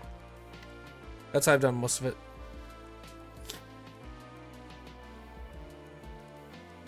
You don't even have to buy one. Just get a shallow Tupperware container, parchment paper from the grocery store for like a couple bucks, and paper towels. It's the same thing. Same thing. I just have had this one anyway, but almost all of them are just, I just use a small Tupperware. And even in this one, the only part of the real wet palette is the tray. This is paper towel and this is parchment paper. All you do is fold it up enough to be sponge-like. You know, you want like a few of them folded up, fill it with water, put the parchment paper on top. Parchment paper is just wax paper without the wax. So what it's doing is like, it's not porous enough for like the paint to go through it, but there's enough for moisture to go up into it and hit the paint slightly. But it is always a learning curve, like when you put your paints on a dry palette versus a wet palette, yeah, there's a slight difference. But it usually works in your favor to have them on a wet palette for especially small minis. For terrain, not really. Like dry brushing, you don't want to use a wet palette. I mean, I have tonight, but like I kind of am used to these paints in this palette. Metallics, rarely you want them on a wet palette. They start to separate, the pigments are bigger because they have the metallic, you know, shiny chunks in them. I never thought about getting bottles to do my own mixes if I need a lot. Picked that up in the Sinister YouTube vid. I need to mix up that stone brown dry brush for Wildlands. Use a lot of that. Yeah, I just got these online.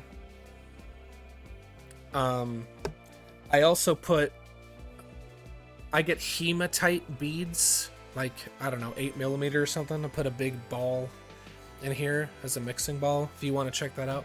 Hematite, I just found it online. It's like something that won't rust. Like, you don't want to do metal balls because the moisture could make them rust, and then there's rust in your paint. So hematite is what I use. But yeah, these aren't special bottles. They're just cheapo bottles. And a size like this, a couple ounces, will get you through a lot of miniatures. A lot of terrain.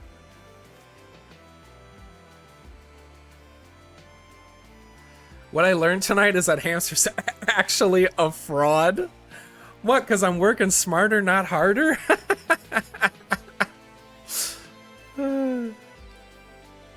I need more brushes that are not frayed for this. Definitely for stuff like this you want to point, but I'm telling you, get this pack. Like, this is, I don't know, 140 some. It was like 28 bucks or something. All the little rounds. I use this at work too. You know, you don't gotta get fancy. You just gotta keep painting. I didn't think finger smudging would be such a big part though, but it makes total sense. Yeah. Like, why not, right? It's just using the properties of the paint. Like, it's not dry yet. We want that kind of blurred look that marble kind of has in some areas. Do what we gotta do. The metal roof in Lowtown, right? That bronzy roof. How I painted it, especially when I had to go fast for prototypes. That, like, weathered effect, it's a similar color. It's like a Bubbles Blue mix. I did a similar thing. I watered it down. I doused the whole piece in it, and I took a paper towel and just wiped it like this. Instant effect. And those are the ones that are in the photos. You know? Different line weights isn't right for an American traditional tattoo. Yeah, practice, like, you'll get used to it, you get muscle memory, but we've done two versions, right? Where this one is really more precise, more pencil-like, more drawing-like, and this one really wasn't. If you do a heavy line, here's one we haven't painted yet. If you do a heavy line, that's when you just do your finger painting, right? If you get a bit of a heavier line, and these aren't like natural hair brushes, like these aren't the finest point brushes even. Do a heavy line. Like, when I first did it, I didn't even water down the paint. Can I tell you that? My first prototypes of this, I didn't even water it down. Right? Just, you have moisture on your brush, but here's the straight out of the pot. Right? And I literally just...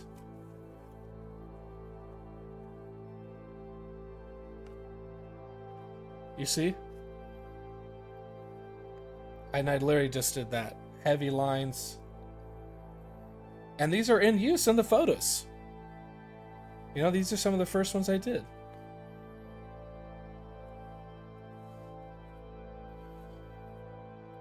So all I'm saying is you can get as like painterly as you like, as you're having fun. But to get the effect, you don't have to be precise. You know, let me get that right out of your head if you're nervous about it. I'm literally just wiping with my towels, you know? So you can do it.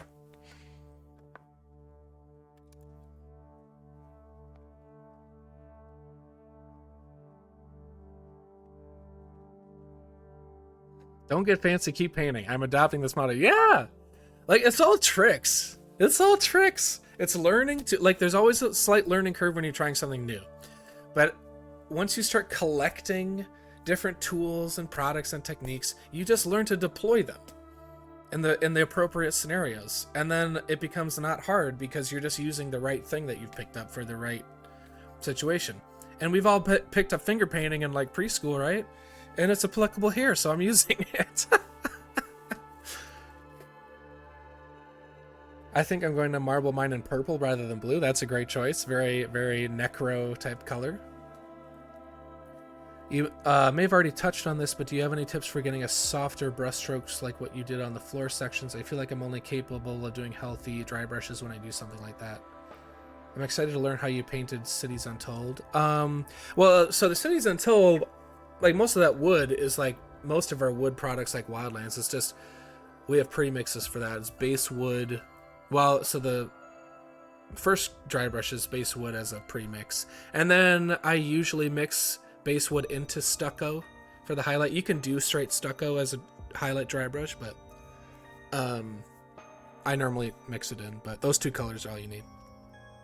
But yeah, the softer brush strokes, this is what I'm talking about with just the points of contact. Your forearms on the desk. Look at my face cam right here. Forearms. Heels of your hand. The fingers that aren't holding the model, All these points of contact is what gives you precision. So you're holding a mini or a piece. You're holding a mini or a piece. If you have a paint handle right here, right?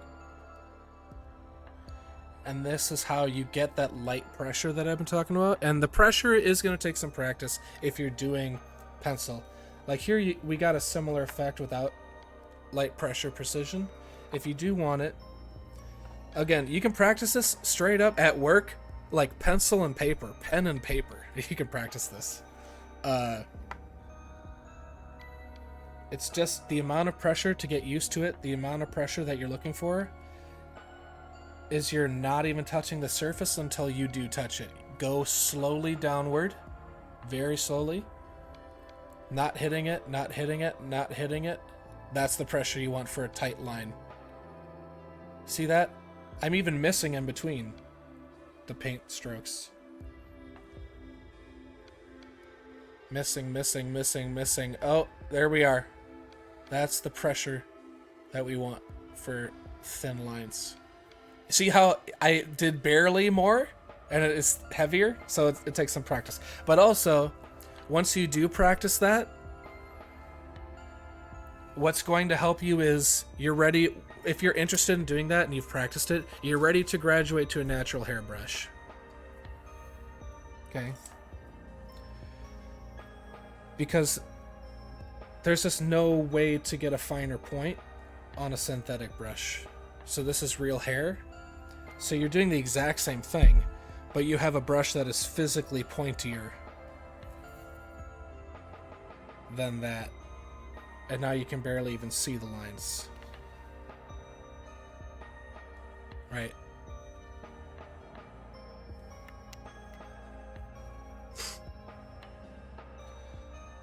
So that is when you deploy your expensive natural hair brushes, is for things like that. Don't use them for other stuff. Save them for that. But then use your cheapo synthetics for other stuff to just fly through them. But here, once again, thin down paint, light pressure, light pressure. And that's how you... I shouldn't be using like a white colored thing because the camera doesn't like it, but you get it, right? It's the same technique, it's just now you have a better tool.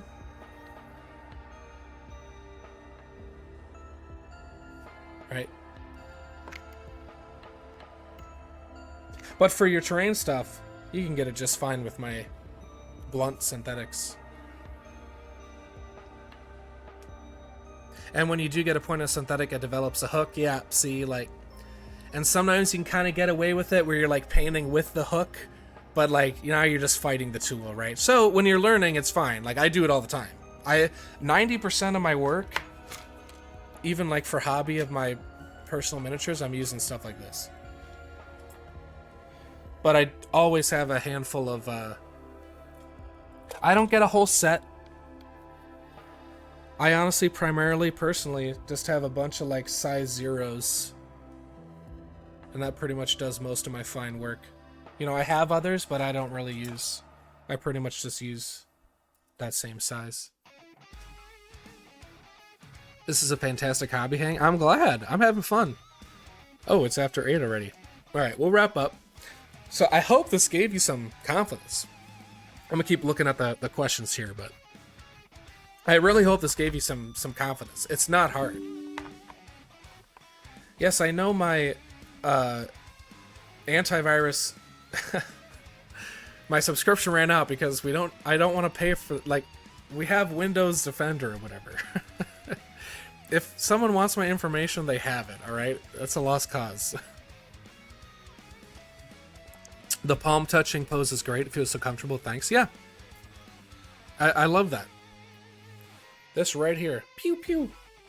Pew pew pew. That's what we want. You know, if you're floating, this is what makes you imprecise. Is when you're floating. You're like, oh boy, you're just floating with no point of contact. That's when your hand, right? You want points of contact.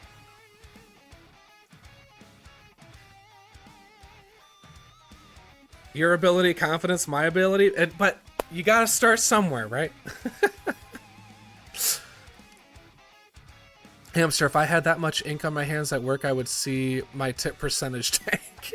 I am I am lucky that I work in a place where no one bats an eye at this. Sometimes I wonder when I'm on my way home. I actually started being in the routine of like really washing and scraping my hands clean after work, because there was a number of years where I would just show up at work just hand covered in paint. It's like I'm washing my hands, but once it dries, like you kind of have to like give it a good scrape to get it off. And I feel like there's been times when, like, I don't know, I've gone out and socialized afterwards and met, and I'm like, hey, how you doing? And I probably just had like paint all over my hand. I don't even notice it. My employer deducts $3 a paycheck to give to Norton.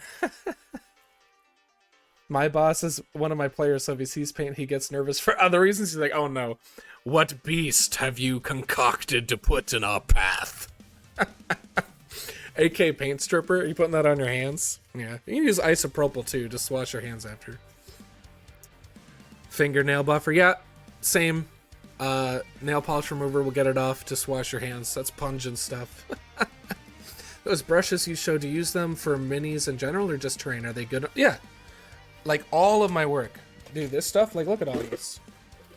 There's different sizes and they're all rounds. I mean, if you look at hobby hang bods, like most of my stuff on these, I did with those. And then once we get to the texturing, that's when we'll do the natural hair. But for primarily, it's a lot of that. When you're on this like traditional small scale, eventually for highlights, it is going to help you to just have like one nice brush. Spend like $10 to $20 on a nice brush. Take care of it. How do you do that? Don't put paint in the metal part, because there's like adhesive keeping the bristles nicely in here, so you don't want paint to dry in there. So just think about filling the bristles halfway. And then basic stuff, just always be pulling backward. Don't do this with it. Pull it, and you might need to change the angle of the piece to do that, right? Okay, I want to do it this other way, so instead of pushing bristles up, turn the model over, right? Sometimes where's the one on the handle? I'm sitting here like this, right? So that's how you take care of a brush. Obviously clean it after every session. I don't do it vigorously, but just a little bit, little soap. I use shampoo. It's natural hair on those nice brushes. I just use shampoo. If I don't have brush cleaner, I just go get a little bottle. I go in the shower and I put shampoo in it.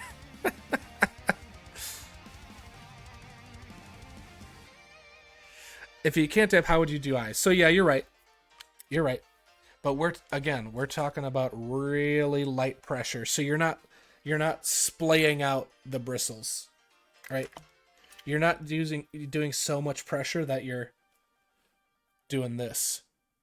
You're literally, for that application, you're talking like barely any pressure. So it's not damaging, right? And so this is what you're getting used to, is just feeling out how much pressure you need for things like that. So you're right, there is a little forward motion in that, but you're so light and gentle. Yeah, Masters is good. You mean I shouldn't just leave it in my cup until next week? Honestly, that's most of my brushes at Dwarven Forge. Let's see.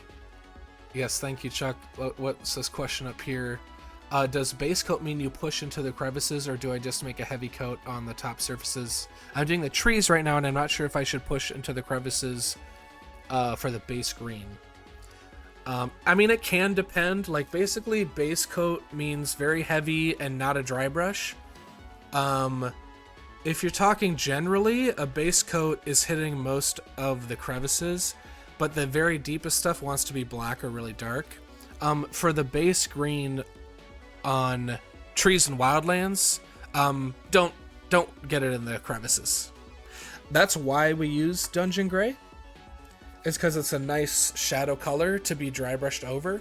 So most of the really deep crevices you want to be Dungeon Gray.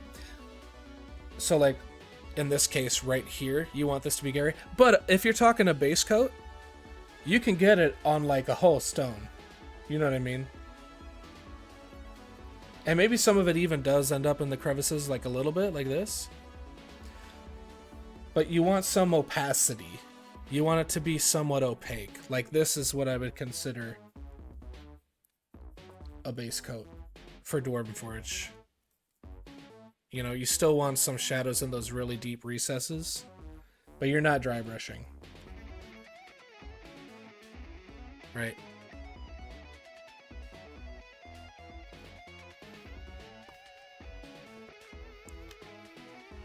Let's see. Are we caught up? Did I hit everything, everybody? Let me know if you have more questions. A little head and shoulders, get the flakes out. Yeah, if your brush has dandruff, they might need specific shampoo. Yeah, it usually says it, like, if you hear base coat is probably what I just demonstrated here. And if we want you in the Dwarven Forge scheme to, like, hit the crevices, we'll probably explicitly say that in the guide.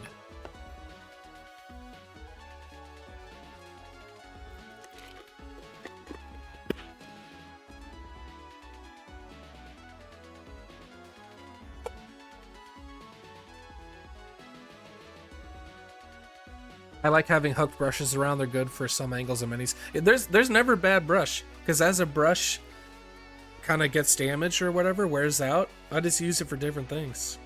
It pretty much has to be rock hard before I throw it away.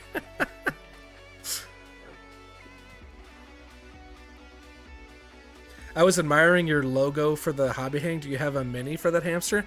So that is actually from an artist and lifelong friend of Dwarven Forge, Felipe.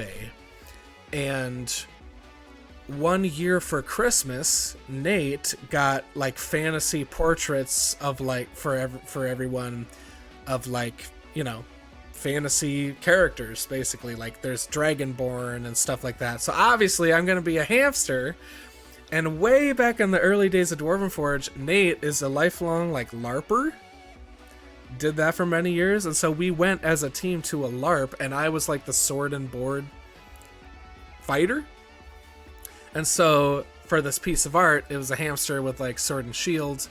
Love that art. And then Letitia made it into this awesome logo. So this is like scanned from the art, from the hand drawn and painted art, and it's even an emote, a channel emote. Which I love. So yeah, this overlay is pretty new, and I freaking love it. I wish, like, if you could see the chat between me and Letitia when this was coming through, I was like, oh my god. Yeah. I only painted the trunks on many of my trees since I didn't have any deep water green. And my players said don't paint them. They like them that way because they're in Barovia, and Barovia's creepy, sure. Oh yeah, I like a bit of hooking, but I also need something detailed. Yeah, you really can't. If you need a sharp point, it is worth. I know they seem expensive, but just have one natural hairbrush at a size 0, size 1. I don't think you need to go the smallest size, like 00, 000. I really don't think so. But just have one around and take care of it. It's really worth it for those things, because at a certain point you don't want to fight against the tool.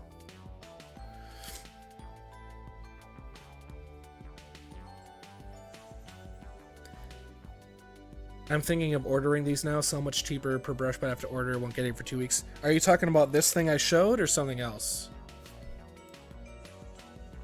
This is like on Amazon in the US. Great for eyes and liners. Yeah, I mean, you're right, but I just use a 0, and once you get used to it, like the tip is between a 0 and a 00 is like the same, the very tip.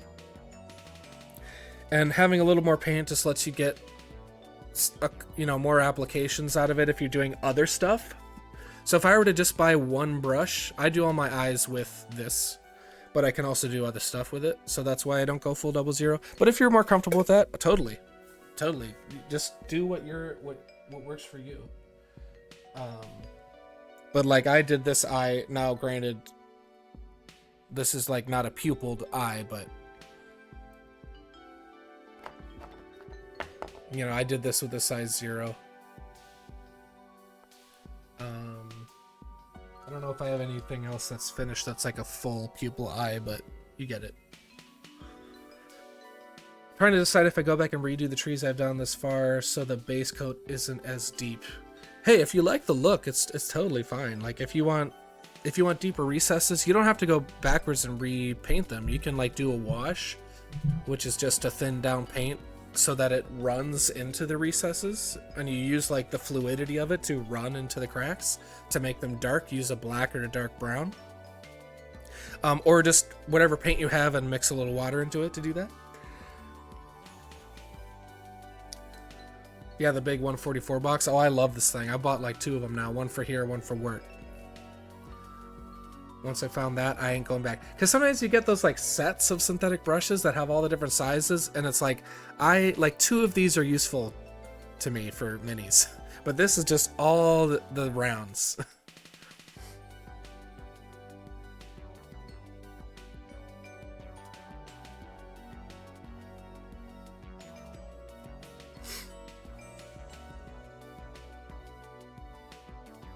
And you can always do some tests on a couple of the trunks, or just repaint one of them maybe and try something different, see if you like it better, and then from there do your next pieces that way.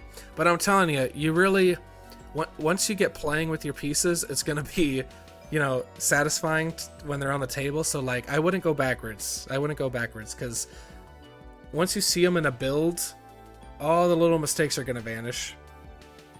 And you'll just be happy to like have painted pieces to play on. But yeah, I think we will call it here. I really hope this, you know, showed you that yes, you can paint Sinister and even the marble. It's a very forgiving scheme. So I encourage you, if you've been thinking about unpainted, definitely give it a shot. I'm super happy at your response to the Sinister paint scheme. I'm so glad that it's popular and you like it, and it's, you know, engaging to you. Thank you all for your support of the campaign. Like we couldn't do it without you, and like these campaigns are like the thing for us, so it really helps a lot to get the momentum and the support. So please, if you have more painting questions, join our Discord. If you're not in there, tag me at Hamster with questions, because I get those notifications. Ask the community too. It's a great community. Everyone's constantly helping each other, showing off alt paint schemes and everything. So yeah, hit me up there. Hit up our community there in the Discord. Most Thursdays I try to do the stream at this time at 6 o'clock Eastern, doing some painting, so you can find me there. And yeah, go team, go Dungeons Reforged. Thank you all for your support, and thanks for hanging with me tonight. We'll see you later. Bye everybody.